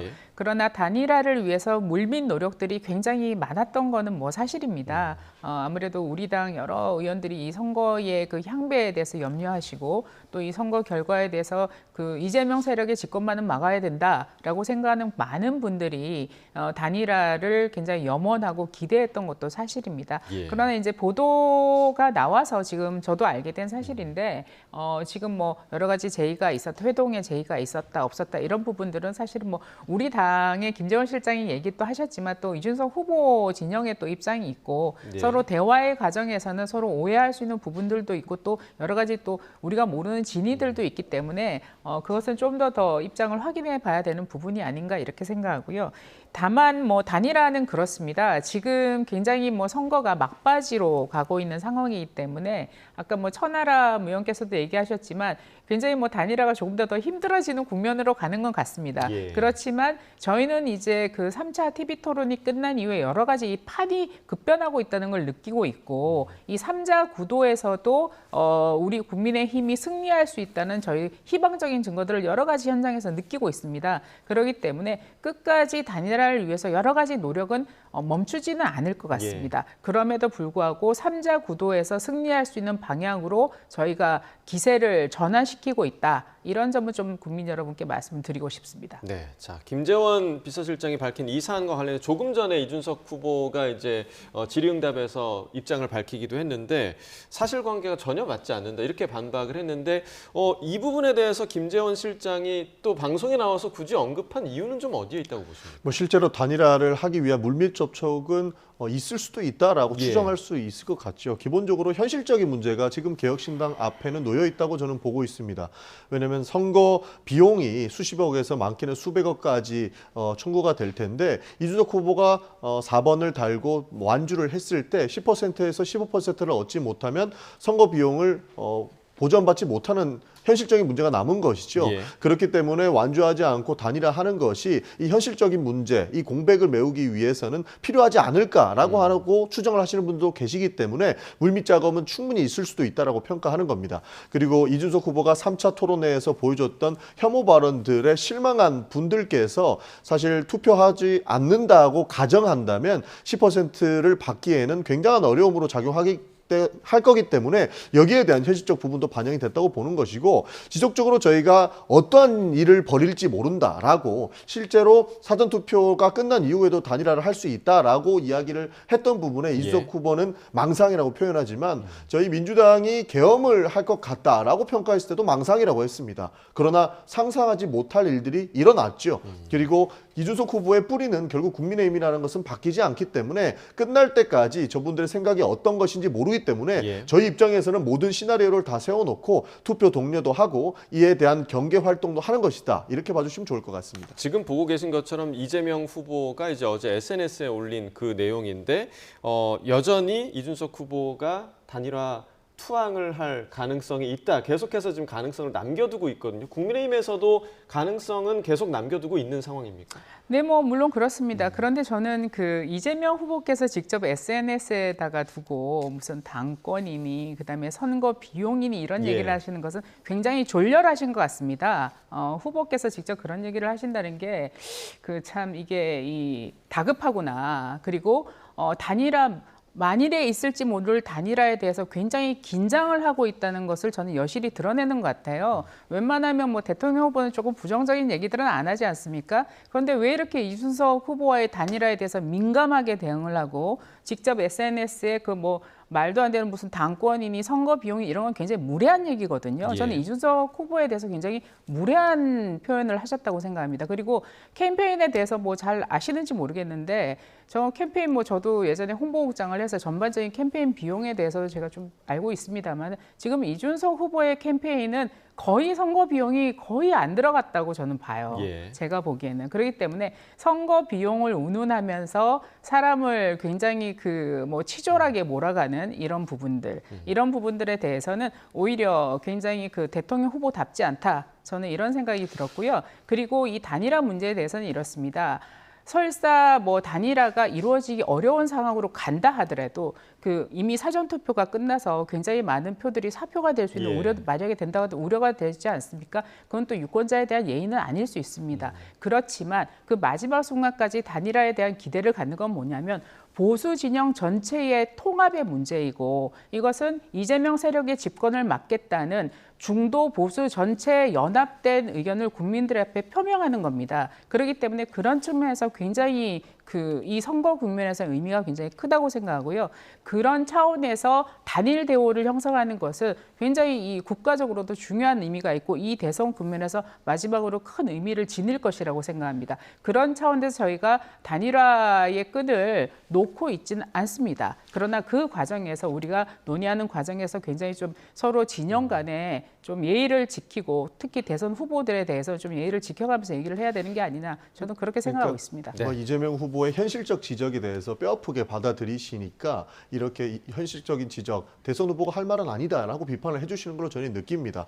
이재명 후보는 여러 가지 말씀을 하시면서 현실적인 내용을 가장 많이 담고 말씀하시는 분이라고 저희는 홍보를 하고 있거든요. 그런 지점에서 실제로 개혁신당이 가지고 있는 현실적 문제를 이야기하면서 그 있을지도 모르는 이야기에 대해서는 말씀을 안 드릴 수가 없는 상황이고 남에 대한 걱정하지 마시고 민주당 걱정하셔야 될 것 같아요. 이 선거가 그리고 왜 우리가 그 의심을 하게 됐는지는 조금 전에 말씀드렸다시피 상상하지 못했고 망상이라고 비판을 듣던 계엄을 한 이후에 내란 종식을 하기 위한 대선이라고 저희가 주장하고 있는 것 아닙니까? 그래서 그 원인 제공은 국민의힘에서도 했다는 말씀을 드리는 것이고 왜 이렇게 현실적인 문제 그리고 여러 가지 시나리오를 저희가 얘기하면서 국민들께 알리는 이유가 무엇이냐면 등록 전날까지 권력을 잡기 위해서 사상 초유의 후보자 교체까지 생각했던 사람들입니다.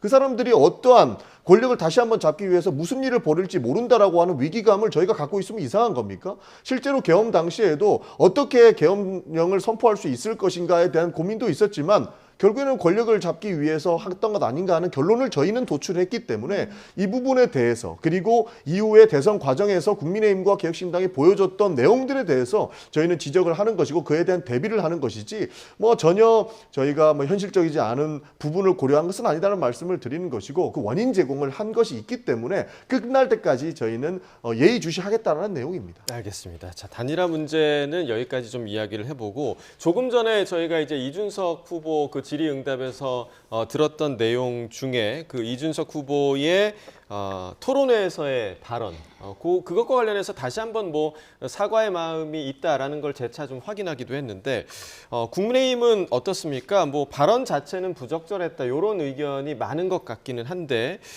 민주당 이재명 후보의 장남 관련 논란을 들여다볼 가족비리 진상조사단을 구성을 했습니다. 구체적으로 어떤 진상을 조사하겠다는 그런 목적입니까?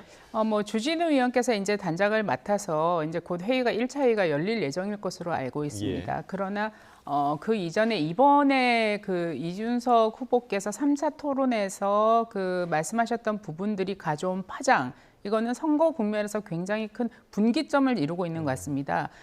선거의 여러 가지 형세, 지각 변동이 저는 일어나고 있다고 보고 있고요.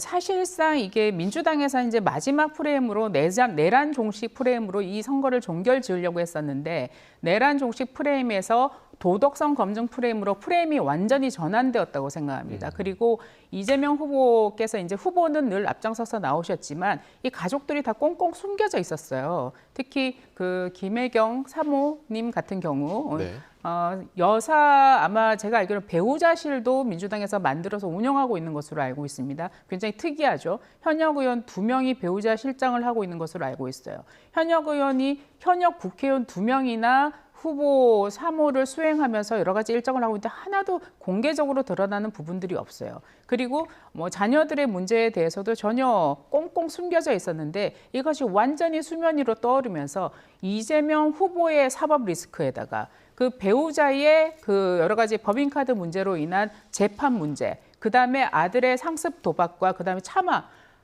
저도 깜짝 놀랐습니다. 저도 너무 놀라가지고 제가 그 발언 원문을 그 검찰 공소장 원문을 보고 저도 굉장히 충격받았습니다. 심지어 저희 아이들한테도 그 3자 토론 어디 유튜브에 찾아보지 말라고 제가 얘기를 했어요. 그래서 굉장히 충격적인 내용들이 이제 국민들이 아시게 됐고요. 이것은 가족 리스크의 문제로 수면 위로 부상했다. 그리고 국민 여러분들께서 이제 이 생각을 하실 것 같습니다.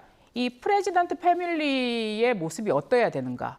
처음에는 대통령의 자격만을 생각하다가 이 대통령 가족의 자격, 뭐 가족들이 뭐 직접 정치를 하는 것은 아닙니다만은 이 모습을 통해서 후보자가 살아왔던 삶에 대해서 생각할 수 있고 후보자가 살아왔던 이력에 대해서도 생각할 수 있지 않겠습니까? 근데 이 모두가 지금 사법 리스크를 안고 있는 분들이고 잘못하다가는 가족 전체가 전과자가 되게 생겼어요. 그래서 이런 것들에 대해서 국민들이 이제는 알게 됐다. 처음엔 사실은 이준석 후보의 발언에 대해서 놀랐는데 하루 이틀 지나면서 이 발언의 진원지, 실제 이런 얘기를 인터넷상에서 했던 것, 이런 것들에 대해서 서서히 국민 여러분들께서 알려지면서 굉장히 뭐 참담하고 놀라워하는 국민들이 굉장히 많으시고 이런 부분에 있어서 이 가족 리스크가 이번 선거의 마지막 핵심 쟁점으로 저는 부상이 됐다라고 생각합니다. 이런 부분에 대해서는 민주당에서 통렬한 반성이 있어야 되는데 책임 회피에 급급하고 있고 오히려 문제를 일으킨 이재명 후보의 아들보다는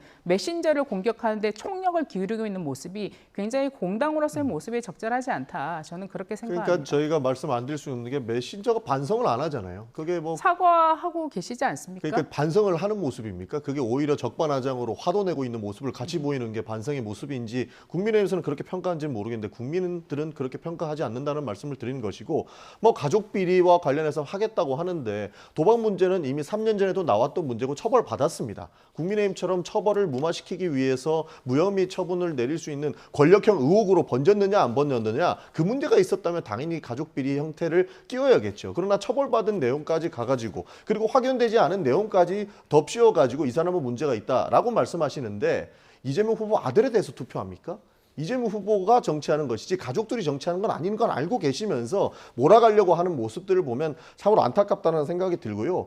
가족 비리를 처벌할 거면 김건희 여사 특검부터 약속하십시오. 김건희 여사 특검은 약속하지 않으면서 이재명 후보에 대한 가족 비리만 검증하겠다. 그리고 이미 처벌받은 내용까지 이야기하겠다. 우리는 헌법에서 보장하고 법률에서 보장하는 것이 일사부재의 원칙 아닙니까? 처벌받은 내용 가지고 또다시 꺼지고 내가지고 이 사람을 멸물지화시키려고 하는 부분들 과거에 우리 역사가 용서하지 않는다는 말씀을 드리는 것이고 진정성을 말씀드리기 위해서라도 김건희 여사 특검부터 찬성하시고 이후에 가족 문제를 거론했으면 좋겠다는 말씀을 드리겠습니다. 그리고 뭐 배우자가 뭐 여러 가지 배우자실로 구성해서 행보를 하고 있는데 공개되고 있지 않다라고 말씀 주시는데 그 배우자가 공개 행보해가지고 성공했던 적이 있습니까? 배우자는 당연히 공개 행보를 하지 않는 것이 그리고 자중하는 모습을 보이는 것이 국민들께 더 아름다운 것 아니겠어요? 배우자가 더 많이 나와서 더 공개 행보 많이 하고 나서 논란을 일으키면 성공한 사례가 하나도 없지 않습니까? 그런 차원에서 저희는 관리를 하는 것이지 오히려 배우자를 앞세우지는 않는다는 말씀을 드리는 겁니다. 우리는 그 후보자가 후보자의 자질이 있는 것인지에 대해서 검사를 해야 된다고 하는 것이고 혹시 모를 권력 구조 안에서 또 다른 비리가 발생하지 않기 위해서 견제를 해야 된다고 하는 것이지 이미 처벌받은 내용 그리고 과거에 나왔던 내용을 다시 한번 이 전국을 헤쳐나가기 위해서 하는 부분에 대해서는 국민들께서 크게 의미를 두지 않는다라고 저는 생각을 합니다. 자, 그리고 또 이제 도마 위에 올랐던 그 발언 중에 하나, 유시민 작가가 한 유튜브 채널에 나와서 김문수 후보의 아내죠, 설란영 여사와 관련해서 지금 여성, 노동자, 학력, 노인 비하를 했다 이런 논란에 휩싸였는데 이 발언 내용 좀 보셨습니까, 서 의원님? 참 이게 연일 충격에 충격이 거듭되는 것 같습니다. 그래서 유시민 작가시죠. 작가분께서 아마 그 김어준 씨의 유튜브 방송에 나와서 저런 말씀을 하신 것 같은데요. 이것은 그 굉장히 저열한 엘리트 의식에 기반한 여성 폄하, 학력 차별, 그리고 노동자에 대한 폄하입니다. 이거는 그냥 뭐 선민의식으로 똘똘 뭉쳐있다고 생각을 하는데요. 과연 유시민 그 작가께서 노무현 재단 이사장인가 그러시지 않습니까? 노무현 대통령께서도 여러 가지 학력 문제로 인해서 얼마나 그 불필요한 그런 어떤 그 논란에 있었고 그런 것에 대해서 그 불필요한 또 공격도 받으시고 그러지 않았습니까? 그렇게 생각한다면 과연 설날 여사에 대해서 저렇게 힐난할 수가 있느냐? 그리고 여성의 문제에 대해서 저렇게 가부장적 의식을 드러낸다는 것도 놀라운 일이고요. 저는 전국에 계신 저희 어머님들이 굉장히 이 말씀을 듣고 분노하실 거라고 생각해요. 그리고 설날 여사께서는 본인도 노동운동을 하시면서 그 얼마나 소박하고 검소한 삶을 살아왔고 그리고 또 그 후보자와 함께 정말 그 너무나 그 인생 자체를 사실은 굉장히 존경스러울 수밖에 없는 인생을 살아왔던 분이거든요. 이런 부분에 대해서 굉장히 저 역시도 여성으로서 굉장히 분노를 느끼고요. 이거는 노동자들도 이거는 가만히 있어서는 안 될 일이라고 생각합니다. 이 노동자들에 대해서 지금 어떻게 생각을 하는 겁니까?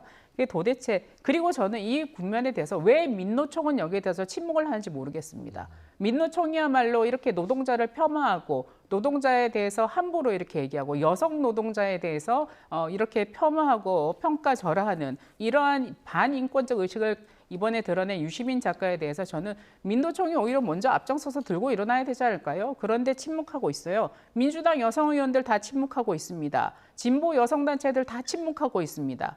저는 여기에 대해서 정말 국민 여러분들께서 이 그 소위 말하는 그 소수, 우리 사회에 차별받는 소수자의 인권을 주장하는 그 진보 세력들에 대해서 다시 한번 생각하게 되는 계기가 되지 않나 이렇게 생각하고 있고요.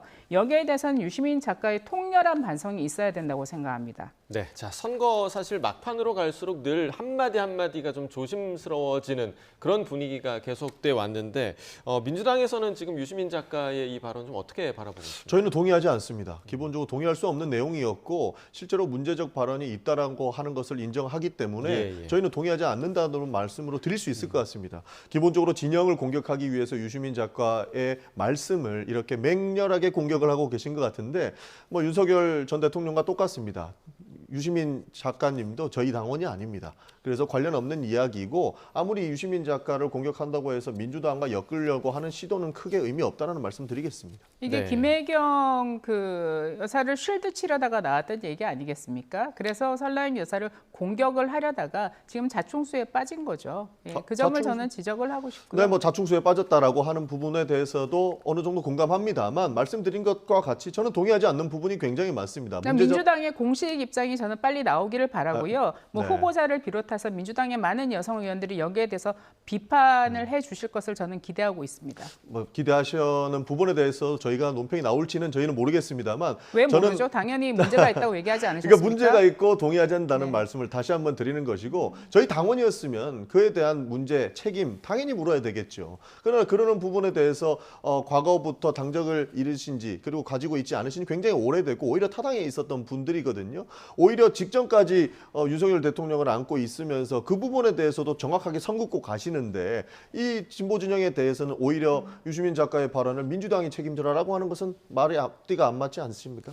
그 대선 후보의 아내에 대해서 이렇게 그 반인권적인 발언을 한 이 사태에 대해서 굉장히 국민들께 충격을 주고 있는 것에 대해서 공당이라면은 공당의 입장을 명확하게 내는 게 필요한 것이고 책임이라고 생각을 합니다. 저는 그 점을 지적을 하는 것이고요. 이 부분에 대해서 지금 일어난 이 상황에 대해서 얘기를 하고 있는데 전용기 의원께서 기승전 윤석열 전 대통령을 끌어내신다는 게 굉장히 유감스럽습니다. 네, 그 부분을 인정하겠다는 말씀을 다시 한번 드리고요. 유시민 작가는 제3당의 인물입니다. 그런데 민주당에게 공당의 책임을 다해라고 묻는 것이 아이러니하다는 말씀에 예를 들기 위해서 윤석열 전 대통령을 말씀드렸다는 것이고요. 제가 민주당을 대표하지는 않습니다. 지금 대변인 직책을 가지고 있지 않습니다만 민주당은 해당 발언에 대해서 동의하지 않습니다. 알겠습니다. 자, 요 얘기는 여기까지만 하고 저희가 이제 사실 선거 앞두고 이렇게 전국 대담을 하면서 서로에 대한 뭐 비방이나 아니면 그런 내용을 좀 주로 다루는 것이 참 유감이긴 한데 그래도 좀 정책 얘기를 좀 해봐야 하지 않을까라는 생각이 드는데 이번 대선에서 누가 대통령이 당선이 되건 가장 중요한 문제 경제가 아닐까 좀 생각이 드는데 이재명, 김문수 두 후보 서로의 경제관을 비판을 하면서 자신이 경제 살리기의 적임자다 이렇게 호소를 하고 있습니다. 그 목소리도 함께 들어보겠습니다. 요새 주식시장이 조금 숨통을 틔우고 있죠. 민주당이 집권하는 사실 자체만으로도 주식시장은 3,000포인트는 갈 거다. 제가 이렇게 얘기하는 거 그냥 하는 빈말이 아닙니다. 이유가 있어요. 민주정권이 집권했을 때 언제나 주가가 올랐어요. 맞습니까? 보수 정권이 집권했을 때 주가가 맨날 떨어졌어요. 맞습니까? 그런데 경제가 보수당입니까? 그래서 경제는 민주당 이렇게 말하는 것입니다, 여러분. 벌써 시중에서는 민주당 대통령이 나오기 전에 집을 사야 한다는 소문이 바다합니다. 문재인 정권의 부동산 정책 실패로 청년 세대가 영혼까지 탈탈 털어 집사기 경쟁에 나선 지 얼마나 됐다고 이제는 영혼으로도 모자라 몸의 피까지 뽑아야 할 판입니다. 기업을 옥죄고 시장을 혼란에 빠뜨릴 악법을 입법해서 기업인들을 공포에 떨게 하고 있습니다. 이런 집단이 집권하면 나라 꼴이 어떻게 되겠습니까?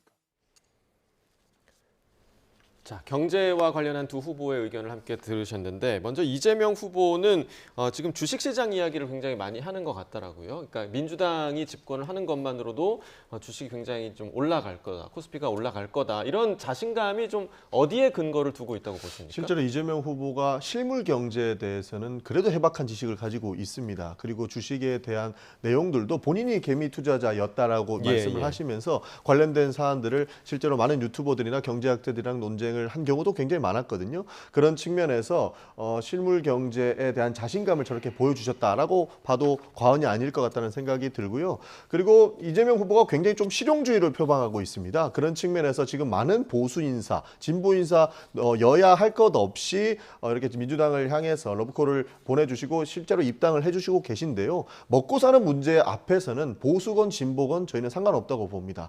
그분들의 이야기를 듣고 실제로 대한민국 경제 발전에 먹고 사는 문제에 필요하다고 판단된다면 추진하겠다라고 하는 의지를 저렇게 연설과 함께 보여주고 있다. 그에 대한 자신감도 국민들께 알려드리고 있다라고 보면 좋을 것 같습니다. 김문수 후보는 그 민주당 대통령 나오기 전에 집 사야 된다 뭐 이런 얘기를 지금 조금 전에 이제 저희가 좀 들었는데, 그러니까 과거 문재인 정부 시절에 그 부동산이 폭등했던 그 얘기를 좀 빗대서 좀 얘기를 한 것 같아요. 그렇죠. 이제 문재인 정권 시절에 그러니까 민주당이 정권을 잡았을 때마다 부동산 가격이 폭등을 했었죠. 사실 뭐 노무현 대통령 때도 그랬고 문재인 대통령 때도 그랬고 문재인 대통령 때는 무려 그 이념에 기반한 주택 정책을 씀으로써 주택 정책만 28번이나 시행을 했지 않습니까? 그 과정에서 이제는 전세 시대가 마감하고 월세 시대를 가지고 오는데 아주 결정적인 역할을 한 것이 문재인 정부의 부동산 정책이었습니다. 아마 그런 측면에서 얘기를 한 거라고 생각하고요. 그 이재명 후보의 경제관은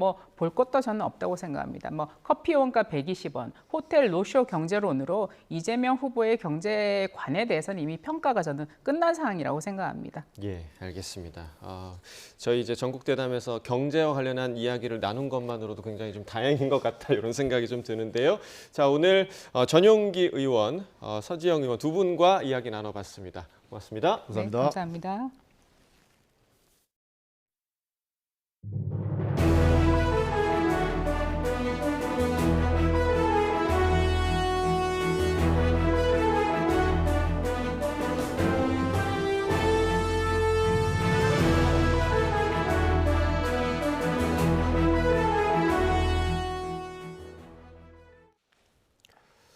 네, 21대 대선 사전투표 이틀째인 오늘 전국 투표율이 20%를 넘어서 역대 최고치를 기록하고 있습니다.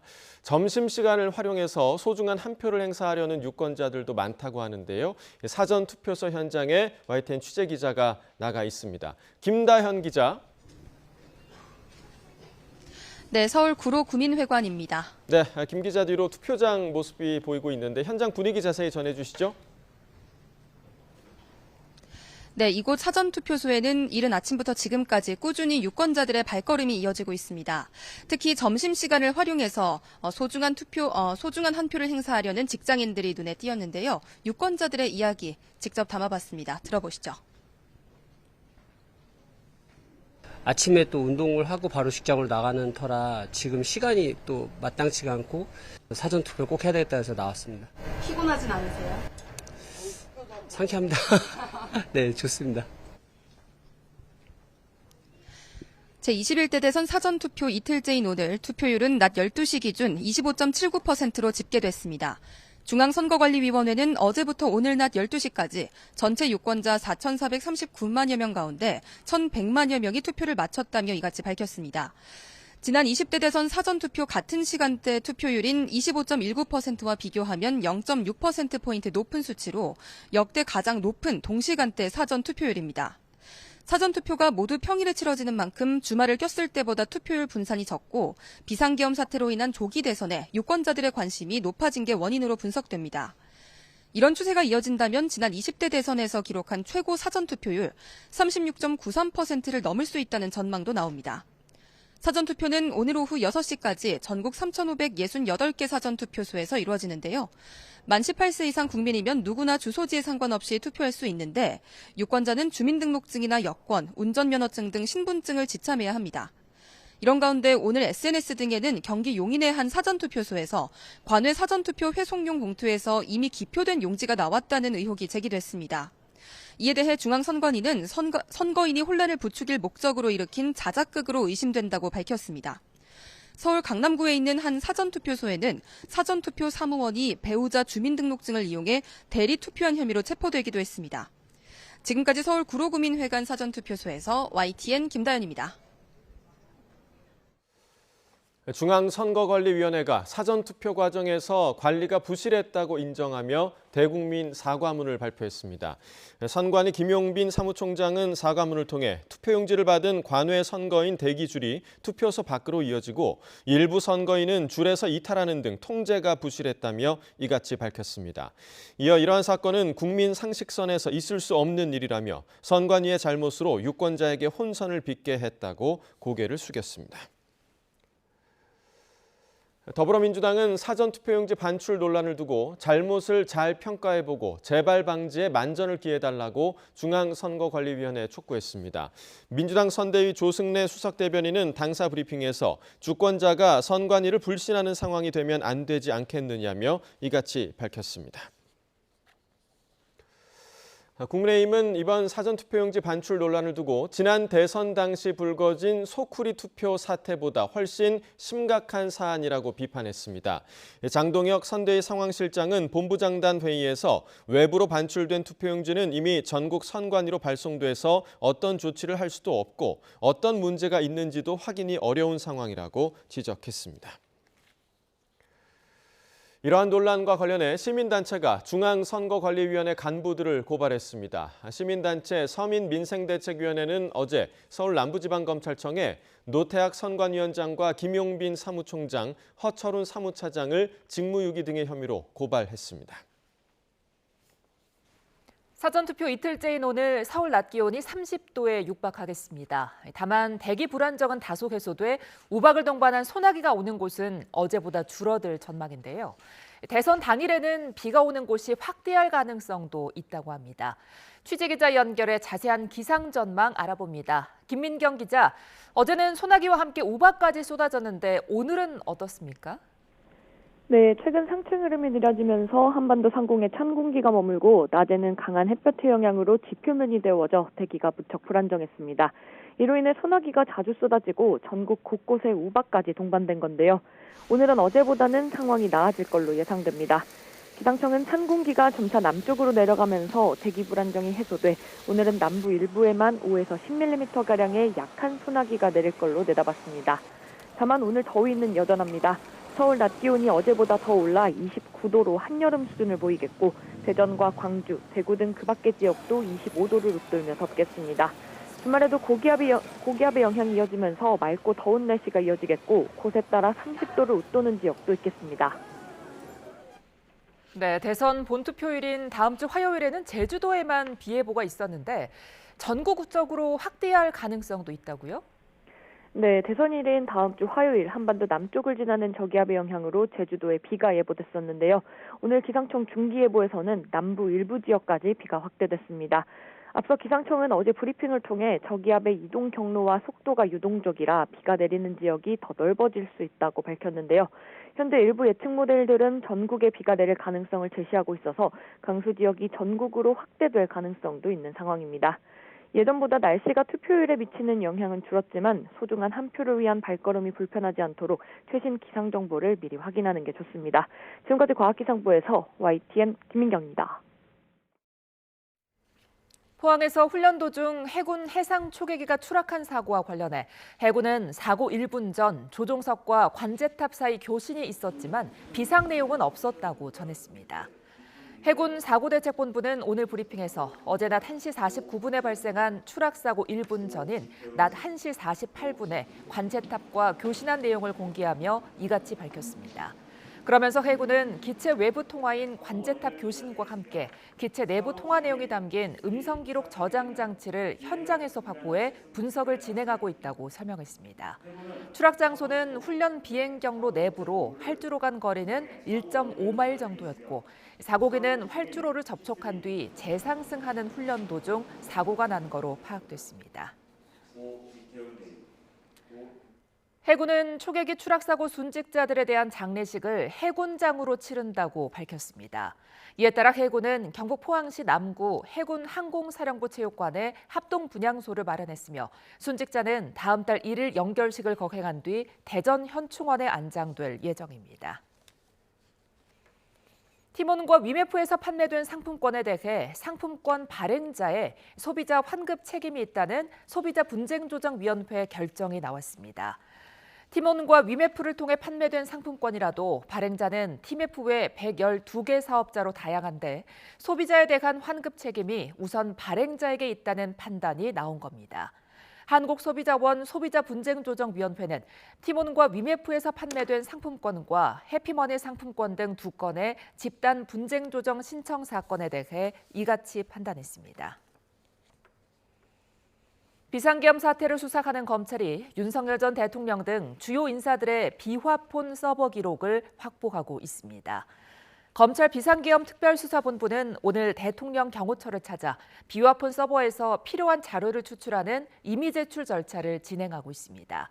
검찰은 지난 1월 비화폰 서버 등에 대한 압수수색을 시도했지만 당시 경호처 측 거부로 자료를 확보하지 못했는데 이번에는 논의를 거쳐 임의 제출 협조 의사를 받아낸 거로 전해졌습니다. 검찰이 수행비서 유경옥 씨가 건진법사에게서 받은 샤넬 가방을 교환할 때 동행했던 여성으로까지 수사를 확대하고 있습니다. 관저공사 특혜 수조 의혹이 불거졌던 인테리어 업체 21g 대표의 아내인데요. 검찰은 최근 이 여성의 자택을 압수수색하는 등 김건희 여사 청탁 의혹 수사에 속도를 내고 있습니다. 임예진 기자입니다. 검찰이 김건희 여사의 수행비서 유경옥 씨가 건진법사 전성배 씨에게 받은 샤넬 가방을 다른 제품으로 교환할 때 동행한 여성의 자택을 압수수색했습니다. 이 여성은 인테리어 업체 21g 대표의 아내 조모 씨입니다. 21g은 김 여사가 운영하던 호바나 컨텐츠 사무실 설계와 시공을 맡은 데 이어 윤석열 전 대통령 관저 공사를 수의 계약으로 따내 특혜 의혹을 받았습니다. 업체 대표 김모 씨는 김 여사와 대학원 동문이자 호바나 컨텐츠가 기획한 전시의 전시장 디자인에도 여러 차례 참여하는 등 친분이 깊은 것으로 알려졌습니다. 검찰 조사에서 유 씨는 조 씨가 샤넬 최우수 고객이라 편의상 같이 갔다는 취지로 진술한 것으로 전해졌습니다. 이런 가운데 검찰은 지난달 코바나 컨텐츠를 압수수색하면서 유 씨의 USB를 확보했는데 여기에는 김 여사와 윤 전 대통령의 공동인증서 등이 담긴 것으로 알려졌습니다. 이를 통해 검찰은 유 씨가 윤 전 대통령 부부의 자금 관리도 해온 것으로 의심하는데 김 여사 측은 공동인증서는 전입신고를 위해 갖고 있었던 거라는 입장을 밝혔습니다. 검찰은 이뿐 아니라 유 씨 집에서 노트북 한 대와 샤넬 상자 등도 압수해 분석하고 있습니다. 유 씨가 김 여사 모르게 샤넬 가방을 받아 교환하지는 않았을 것으로 의심하는 검찰은 가방의 행방을 추적하고 있습니다. 하지만 21g 대표 자택에서도 가방은 발견되지 않은 것으로 전해졌습니다. 최근 수사팀 인력을 늘린 검찰은 김 여사 주변 인물에 대한 수사를 마치는 대로 여사에 대한 직접 조사에도 나설 것으로 예상됩니다. YTN 임혜진입니다. 한국은행이 미국의 관세가 인하되더라도 우리 경제 성장률이 크게 오르지 않을 것을 전망하며 올해 경제 성장률을 0.8%로 예측했습니다. 여기에 미국 연방 항소법원이 트럼프 미국 대통령의 상호 관세를 일시적으로 복원하기로 하며 관세에 대한 불확실성이 더욱 커지고 있는데요. 우리 경제 전망 등 관련 내용 석병훈 이화여대 경제학과 교수와 함께 이야기 나눠봅니다. 교수님 안녕하십니까? 안녕하십니까? 예, 어제 한국은행 금통위 기준금리를 0.25%포인트 인하했는데요. 그러니까 이거를 금통위원들이 전원 일치 의견으로 인하했다면 그만큼 우리 경제가 심각하다 이렇게 볼 수 있는 겁니까? 예, 그렇습니다. 물가 안정과 금융 안정이라는 정책 목표를 가지고 있는데요, 한국은행이. 예. 그만큼 지금 물가 안정이라는 것보다는요, 이제 금융 안정도 어느 정도 지금 중요하지만요, 금융 안정보다도 저 경기 침체가 더 심각하게 돼가지고요. 이것이 오히려 뭔가 부실 대출 이런 것들을 촉발하고 뭐 금융 위기까지도 갈 수 있는 이런 것들을 선제적으로 막기 위해서는 경기 침체에 대응하는 것이 더 중요하다. 이런 것들에 방점을 두고 기준금리 인하를 단행했다. 이렇게 보시면 되겠습니다. 네, 기준금리를 인하하면 이제 가계부채가 증가할 수도 있다. 이런 우려가 나오던데 교수님은 어떻게 보세요? 예, 그렇습니다. 지금 한국은행에서는 아까 말씀드린 것처럼 정책 목표 중에 하나인 금융 안정 측면에서 가장 신경 쓰고 있는 부분이 가계부채 증가세를 억제하는 것입니다. 그런데 네. 실제로 가계부채는 지금 4월 달에 증가한 것으로 나오고 있거든요. 전월 대비로 증가세가 더 커졌습니다. 그리고 지금 7월 달로 예정된 3단계 스트레스 DSR 규제 시행을 앞두고 좀 막판 대출 수요가 몰리면서 가계부채 증가세는 점점 더 늘어나고 있음에도 불구하고요. 지금 경기 침체를 그대로 방치했다가는 오히려 지금 대출을 많이 가지고 있는 사람들이 오히려 대출을 못 갚아서 부실화될 우려가 있고 이것이 우리 경제에 더 큰 피해로 다가올 수가 있기 때문에 기준금리, 가계부채 증가가 더 유발될 수 있음에도 불구하고 기준금리 인하라는 것을 단행할 수밖에 없는 상황에 내몰렸다 이렇게 보시면 되고요. 예. 가계부채 증가세 같은 경우는 결국은 뭐 금융당국에서 대출 규제라든지 이런 것으로 막는 방법을 강구할 수밖에 없다 이렇게 보고 있다라고 생각하고 있습니다. 이런 우려 속에서도 이제 연내 추가 금리 인하 가능성을 많이들 보던데 연내에 2%까지 내려갈 가능성도 있을까요? 지금 어제 이창용 한국은행 총재가 기자회견에서 밝힌 것은 앞으로 한 0.25%포인트 3개월 이내에 추가 인하는 가능하다라는 것을 시사했습니다. 예. 왜냐하면 금통위원들 6명, 이창용 총재를 제외하고 6명의 금통위원 중에서 4명이 3개월 이내에 기준금리 인하 필요성을 갖다가 지금 동의하고 있다라는 것을 밝힘으로써 0.25%포인트 좀 8월이 유력한 것으로 보이는데요. 예. 추가 인하의 가능성은 열어놨지만요. 그 다음에 추가 인하가 또 필요한지 두 번의 인하가 있어야만 2%까지 내려가는 것인데요. 그것은 이제 차기 정부의 경제정책 방향, 거기서 추경 편성을 할 경우에는 그 효과, 그다음에 미국과의 그 관세 협상의 효과라는 불확실성이 남아있기 때문에 예. 그것을 보고 판단해야 될 것이다라고 얘기를 했는데요. 예. 무엇보다도 기준금리를 추가로 인하할 경우에는 막대한 그 자금이 부동산 시장으로 몰려갈 것을 상당히 우려하고 있는 듯한 인상을 줬습니다. 그래서 일단 한 번에 인하는 가능한데 두 차례 더 인하할지는 아직 모르겠다라는 지금 전망이 대다수이다. 그래서 현 시점에서 봤을 때는 2.25%까지 내려갈 가능성이 크다 이렇게 보고 있습니다. 예, 더불어서 한국은행이 올해 우리나라 경제 성장률 전망치를 0.8%로 하향 조정했잖아요. 예. 이게 코로나가 시작된 2020년 이후에 지금 최저치인 거죠? 예, 그렇습니다. 지금 코로나가 시작된 2020 2019년 코로나 팬데믹 이후에 최저치이고요. 예. 그다음에 이제 얼마나 심각한 수준이냐고 보면 2009년 글로벌 금융위기 때 0.8%였는데요. 네. 올해 0.8% 전망을 했으니까 그 이후로 이제 상당히 낮은 수준 0%대로 전망을 했지만요. 사실 그 얼마나 심각한지만 놓고 봤을 때는 네. 2009년의 글로벌 금융위기 때만큼 심각한 수준은 아닙니다. 왜냐하면 그 비교 기준을 우리가 생각을 해봐야 되는데요. 예. 한국 경제의 기초 체력이라고 하는 그 잠재 성장률과 우리가 비교를 해봐야 되는 것입니다. 근데 2009년에 한국은행에서 추정한 것으로 따르면 우리나라의 잠재 성장률은 4.1%였습니다. 그래서 기초 체력이 4.1%였는데 0.8% 성장한 것이고요. 예. 지금은 우리의 기초 체력인 잠재 성장률이 2%입니다. 거기에 0.8%를 성장한 것이기 때문에 2009년 당시보다는 지금의 상태는 좀 낫지만요. 여전히 기초 체력의 절반에도 못 미치는 성장률이기 때문에 경기 침체인 것은 분명하다. 이렇게 보시면 되겠습니다. 예, 굉장히 우려스러운 상황인데 그렇다면 이런 하향 전망에는 어떤 이유가 가장 컸을까요? 예, 어제 한국은행 조사국에서 발표한 그 경제 전망을 제가 봤습니다.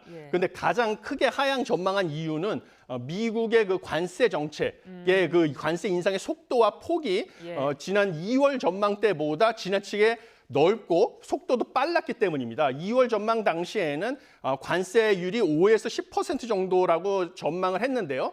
지금 5월 전망 때는 기본 관세 10%, 그다음에 품목별 관세 25%를 반영을 했고요. 그다음에 하반기 중으로 품목 관세 반도체 의약품에 10%를 추가할 것이라는 전망을 반영을 했습니다. 그래서 원래 5에서 10% 수준의 관세만 예상을 하고 전망을 했다가 실제로 부과된 관세는 지금 10에서 25%로 늘어났기 때문에 하향 조정할 수밖에 없었다. 성장률 전망치를 이렇게 보시면 되겠습니다. 근데 말씀해주신 그 미국의 관세 정책이 크게 완화가 되더라도 우리 경제 성장률이 1%대를 넘지 못할 거다 이렇게 전망을 했더라고요. 그렇다면 우리가 이제 완전히 저성장에 들어간 겁니까? 예, 우리나라는 지금 저성장 기조가 고착화되는 것은 불가피하다. 저는 이렇게 보고 있습니다.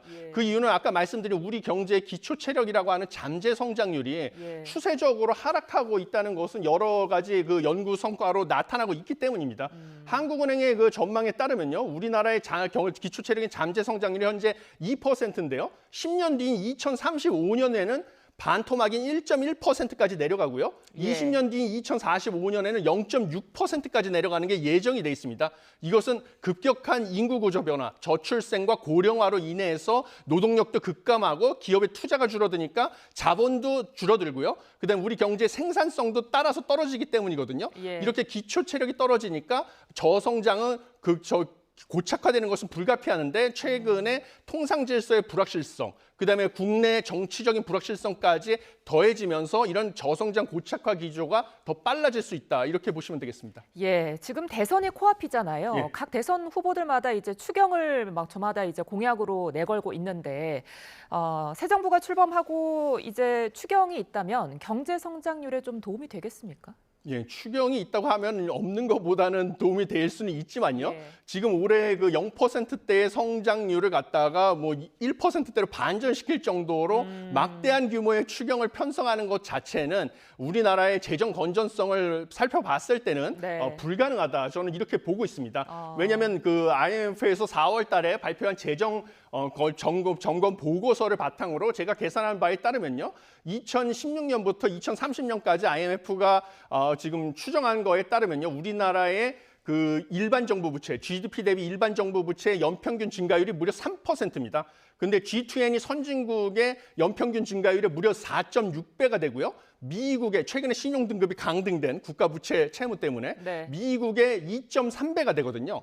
그렇기 때문에 이렇게 우리나라가 인구 구조 변화로 국가 부채가 빠르게 늘어나는 상황을 감안했을 때요. 무리하게 단순히 올해의 정부 경제 성장률을 올리기 위해서 이 정부 지출을 추경 편성을 해가지고 정부 지출을 늘린다는 것은 상당히 우리 재정에 무리를 주고 먼 미래에 우리의 그 국가 신용 등급 강등이라는 부메랑이 돼서 돌아올 수가 있어가지고요. 예, 우리 추경 편성만 가지고는 경제 성장률을 갖다가 뭐 1%대로 반전시키는 것은 무리다 이렇게 보고 있습니다. 예, 자 가뜩이나 어려운 상황 속에서 굉장히 우려스러운 지표가 계속 나오고 있는 것이 4월 생산과 소비, 투자 이 세 가지가 동시에 줄어드는 트리플 감소가 지금 석 달 만에 다시 나타났습니다. 특히 자동차 부문을 중심으로 산업 생산이 이제 마이너스로 돌아섰다는데 역시나 트럼프의 관세 정책 영향이 가장 컸을까요? 예, 이번에 그 생산, 소비, 투자가 동시에 줄어드는 트리플 감소 나타난 가장 큰 이유는 두 가지가 있는데요. 네. 첫 번째는 앵커님께서 지적하신 그 트럼프 행정부가 출범을 해서 관세 정책의 영향이 본격화된 거, 네. 그것으로 인해서 자동차 수출이나 그다음에 반도체 수출 그리고 관련된 생산이 감소한 영향이 있습니다. 자동차 같은 경우는 특히 3월 달부터 현대차 그룹이 미국 조지아 공장의 가동을 본격화하면서 관세를 회피하기 위해서 미국 내에 현지 생산을 늘렸습니다. 네. 그러니까 당연히 국내 생산이 줄어든 것이고요. 그다음에 건설 경기 침체의 효과도 또 있습니다. 네. 그래서 대표적으로 건설 수주가 전년 동월 대비 17.4% 감소했는데 이것이 15개월 만에 최대 감소라서 특히 지방의 건설 수요가, 지방 부동산 수요가 침체된 이유가 가장 큰 원인 중에 하나다 이렇게 보시면 되겠습니다. 네. 자, 아래 공포, 그러니까 경기 침체의 우려가 계속 커지고 있는데 우리가 어떻게 대비를 좀 해야 될까요? 예, 지금 뭐 경기 침체는 올해 0.8% 경제 성장 전망으로부터 뭐 거의 확실해졌다 이렇게 보시면 되고요. 네. 이것은 지금 뭐 아까 말씀드린 것처럼 추경 편성이라든지 기준금리 인하만 가지고 극복하기는 쉽지 않은 상황입니다. 그렇기 때문에 올해 경기 침체로 인해서 크게 뭔가 좀 피해를 보는 취약계층을 위해서 도와주기 위해서 뭐 추경을 편성한다 할지라도요. 네. 최소의 비용으로 최대의 효과를 달성할 수 있게 취약계층을 향해서 선별적으로 지원하는 방식으로 추경을 써야 되는 것이고요. 또 미래 성장 동력을 확보하기 위해서 수출 기업이라든지 첨단 산업을 지원하는 방식으로 효과적으로 추경을 사용해야 된다. 이렇게 저는 보고 있습니다. 네. 자, 그런가 하면 어제 이제 미국 항소법원이 아니죠. 어제 이제 판결로 트럼프 정부의 관세 정책이 좀 제동에 걸리나 했더니 항소를 하면서 이제 항소심 판결이 나올 때까지 관세를 계속 부과할 수 있게 됐다. 이렇게 됐잖아요. 예. 그러니까 계속 이제 오락가락하게 된 건데 그러면서 불확실성만 더 커지게 된 것 같아요. 예, 맞습니다. 결국은 불확실성이 커졌는데요. 일단은 그 연방 순회 항소법원에서 6월 9일까지만 일단은 관세 부과의 그 관세 부과 중지의 효력을 갖다가 또 정지한다. 답변서를 양쪽에다가 내라고 하고요. 예. 그 답변서를 검토하기 때문에 6월 9일까지 제출한 서류 검토할 때까지만 1심 판결의 효력을 멈추는 결정을 했습니다. 그래서 네. 6월 9일까지는 기존의 관세가 계속 부과되는 거고요. 6월 9일 이후에 다시 관세, 상호 관세랑 뭐 중국에다가 부과했던 펜타닐 관련된 관세 뭐 이런 것들이 중지가 될지 말지가 또 불확실성이 남아 있는 것이고요. 그런 다음에도 또 항소법원의 결정, 그다음에 트럼프 행정부에서 대법원에다가 또 상급법원에다가 항소한다고 하니까 그 결정에 대한 불확실성까지 남아 있습니다. 네. 그리고 트럼프 행정부에서 법원의 결정에 불복을 하고 다른 수단을 사용해서 관세를 또 올릴 가능성이 있습니다. 품목별 관세 같은 경우는 이번에 얘기한 그 소송하고는 관련이 없는 관세이기 때문에 품목별 관세를 갖다가 강화할 수도 있고요. 다른 법 조항을 이용해서 관세를 부과할 가능성도 배제할 수 없어서 네. 당연히 관세 정책의 불확실성은 더 커졌다 이렇게 보시면 되겠습니다. 네. 그런데 이런 불확실성에서도 이 뉴욕 증시가 어제 상승 마감했더라고요. 예, 그런데 이제 상승폭은 대폭 줄어들었습니다. 예. 그래서 일단은 뉴욕 증시에서는 이제 강보합세, 원래는 큰 폭으로 상승이 예상이 됐었는데요. 저 간밤에 아시아 증시가 크게 상승을 했고 선물이 상승한 거에 비하면 상승폭은 크게 줄어들었습니다. 그런데 이것만 보더라도요. 일단은 법원에서 제동을 건 측면, 그러니까 관세 정책 자체를 갖다가 주식시장에서는 싫어한다라는 강한 시그널을 보여주는 것이고요. 그런데 그것이 법원의 제동이 오히려 다시 되돌려지면서 불확실성이 커지자 상승폭이 줄어들어가지고 이 불확실성이라는 것은 향후 뉴욕 증시의 발목을 잡는 그런 요인이 될 것이다라는 것을 시사한다라고 보시면 되겠습니다. 네. 그래서 앞으로 뉴욕 증시가 어떻게 될지는 이 관세 정책의 불확실성 추이가 어떻게 해결이 되는지를 좀 더 지켜봐야 된다 이렇게 보고 있습니다. 네, 그러니까 이제 가장 중요한 거는 역시나 뭐 우리나라에는 어떤 영향을 미칠까잖아요. 예. 뭐 항소심 판결을 마냥 뭐 기다리고 있을 수만은 없고 우리나라 협상에는 어떤 영향을 미칠까요? 무엇보다도 이번에 법원 판결에 의해서 기본적으로 영향을 받는 것은 상호관세입니다. 우리나라에 부과하기로 예정이 돼 있던 상호관세 25% 같은 경우는 이번에 법원 판결로 인해서 어떻게 될지 모르는 불확실성이 적용이 되지만요. 이제 트럼프 행정부가 우리나라에다가 부과를 한 다른 품목별 관세가 있습니다. 그것은 뭐냐면 자동차하고 반도체, 철강, 의약품이라는 개별 품목에다가 또 관세를 부과하겠다라고 하는데 이 품목별 관세에 대한 협상에 오히려 중점을 둬야 될 것으로 저희는 보고 있습니다. 특히 자동차나 반도체 이런 철강 그다음에 의약품 우리나라가 미국에 수출하는 주력 수출 품목이기 때문에 이런 품목별 관세를 갖다가 우리가 인하하고자 하는 협상에 더욱 중점을 둬야 되고요. 이것뿐만 아니라 미국 트럼프 행정부에서는 여전히 우리나라의 비관세 장벽, 특히 뭐 소고기 같은 것 이라든지요, 아니면 구글의 정밀지도 반출 문제 이런 것들을 낮추기 위한 압력은 계속 행사할 거기 때문에요. 품목별 관세를 인하하기 위한 대가로 우리가 좀 최소의 비용을 지불하는 측면에서 어떤 것을 양보할지 우선순위를 정하는 노력을 계속 지속해야 된다 이렇게 보고 있습니다. 네. 지금 한미 협상 시한이 7월 8일입니다. 이 협상 시한도 그렇다면 늘어날 가능성도 있을까요? 예, 이것은 트럼프 행정부에서도 예측을 하지 못한 이 사법부의 제동이라는 변수가 생겼고요. 우리나라 같은 경우는 이제 신정부가 출범을 하기 때문에 당연히 이게 양쪽에서 예측하지 못한 변수들이 있어서 이 협상 시한은 당연히 늘어날 수밖에 없다. 이런 명분이 생겼다. 저도 이렇게 보고 있습니다. 네, 이런 가운데 우리 코스피가 지금 2,700선을 지키고 있어요. 상승세를 보이지만 오늘 조금 소폭 하락하긴 했습니다. 어떻게 보세요? 이유가 뭘까요? 예, 오늘 하락한 이유는 당연히 이제 미국의 그 사법부에서 제동이 걸었던 게 다시 되돌려지고요.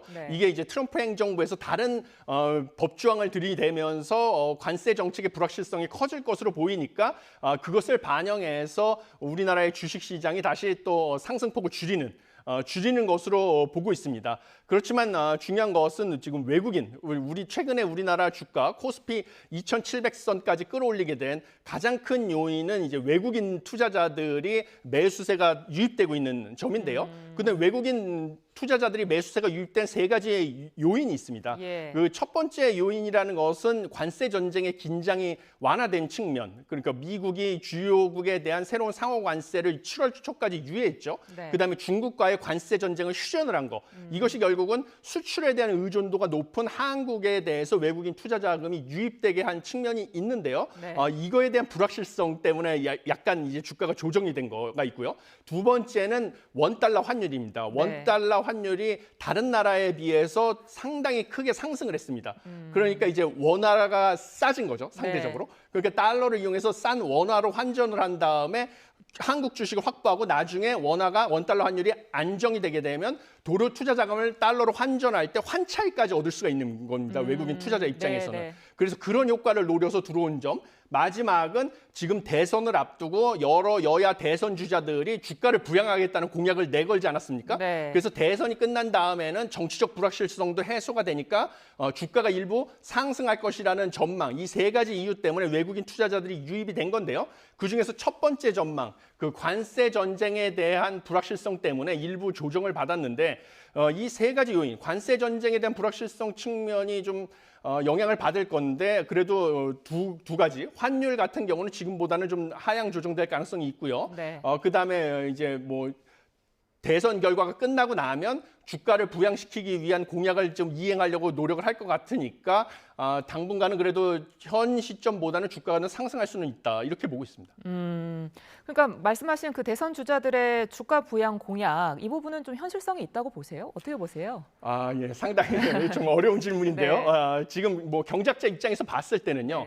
주가라는 것은 결국 우리나라 경기를 선반영해서 움직이는 선행 지표가 되겠습니다. 그런데 한국은행의 전망에 따르면 올해 우리나라의 경제 성장률 전망치 0.8%고요. 내년의 경제 성장률 전망치는 1.6%입니다. 그래서 올해보다는 내년의 경제 성장률이 2배나 높아질 것입니다. 그러면 내년의 경제가 더 좋아질 거니까 그걸 선반영해서 주가는 지금보다는 올라갈 것이 유력합니다. 그런데 내년에도 잠재 성장률이 2%에 못 미치니까 경기 침체 내지 둔화인 것은 분명하죠. 그러니까 주가가 그냥 끝도 없이 올라갈 거라고 예측하기는 어려운 상황인 것이죠. 그러니까 이것을 감안해서 주가가 지금은 바닥이고 지금보다는 좋아질 좋아질 수는 있지만 그것이 우리나라가 경기가 호황이 되는 것은 아니기 때문에요. 뭐 다른 자산과 비교해 봤을 때 부동산이라든지 뭐 가상자산, 금, 뭐 이런 다른 자산과 비교해 봤을 때 주가가 압도적으로 더 높은 수익률을 보장하진 않는다. 그래서 자산 포트폴리오를 효율적으로 배분해서 분산 투자를 해야 된다. 이렇게 보고 있습니다. 네. 그 향후 주식시장에서 가장 우려되는 점도 역시 뭐 트럼프 행정부의 관세 정책일까요? 뭐 두 가지 불확실성이 있습니다. 첫 번째는 트럼프 행정부의 관세 정책이 있고요. 두 번째는 이제 신정부가 출범을 하지 않겠습니까? 그러면 신정부는 기존의 정부와 다른 경제 정책 기조를 보일 가능성이 있습니다. 그러면 그 경제 정책 기조가 어떻게 될지 그거에 대한 불확실성 역시 우리 주식시장에 영향을 미칠 가능성이 크다. 이렇게 보고 있습니다. 네, 알겠습니다. 지금까지 석병훈 이화여대 경제학과 교수와 함께했습니다. 오늘 말씀 고맙습니다. 감사합니다. 오늘은 동서가 확연히 다른 날씨를 보이겠습니다. 특히 수도권을 중심으로 기온이 크게 치솟고 있는데요. 현재 서울 기온은 27도, 앞으로 29도까지 더 올라서 한여름 더위가 이어지겠습니다. 반면 동풍의 영향을 받는 동해안 지역은 20도 안팎의 선선한 날씨를 보이고 있습니다. 오늘 산맥을 기점으로 동서와 이렇게 다른 날씨를 보이고 있으니까요. 서쪽 지방에 계신 분들은 옷차림 시원하게 하고 나오셔야겠습니다. 오늘 전국 하늘 대체로 맑게 드러나 있습니다. 다만 오후 한때 남해안 지역에는 5에서 10mm의 소나기가 지날 수 있겠습니다. 또 볕이 강하게 내리쬐면서 전국적으로 자외선 지수가 높게 나타나고 있고요. 대부분 지역의 오존 농도도 점차 짙어지겠습니다. 자외선 차단과 호흡기 건강에도 신경 써주시기 바랍니다. 오늘 낮 기온은 서울이 29도로 한여름 날씨를 보이겠고 그 밖의 내륙도 대부분 25도를 웃돌겠습니다. 반면 동풍의 영향으로 강릉과 포항은 21도에 머물겠습니다. 이번 주말과 휴일에도 대체로 맑겠지만 곳곳에서 30도 안팎의 더위가 나타나겠고요. 다음 주 월요일과 선거 당일인 화요일에는 한반도 남쪽으로 저기압이 지나겠습니다. 따라서 남해안과 제주도를 중심으로 비가 내릴 전망입니다. 오늘까지 달의 인력이 강해 해수면의 높이가 높은 기간으로 만조시 저지대 침수 가능성이 있습니다. 해안가 안전 사고에 유의해 주시기 바랍니다. 지금까지 YTN 윤수빈입니다. 네, 이상으로 금요일 뉴스나우 마칩니다. 함께해 주신 여러분 고맙습니다.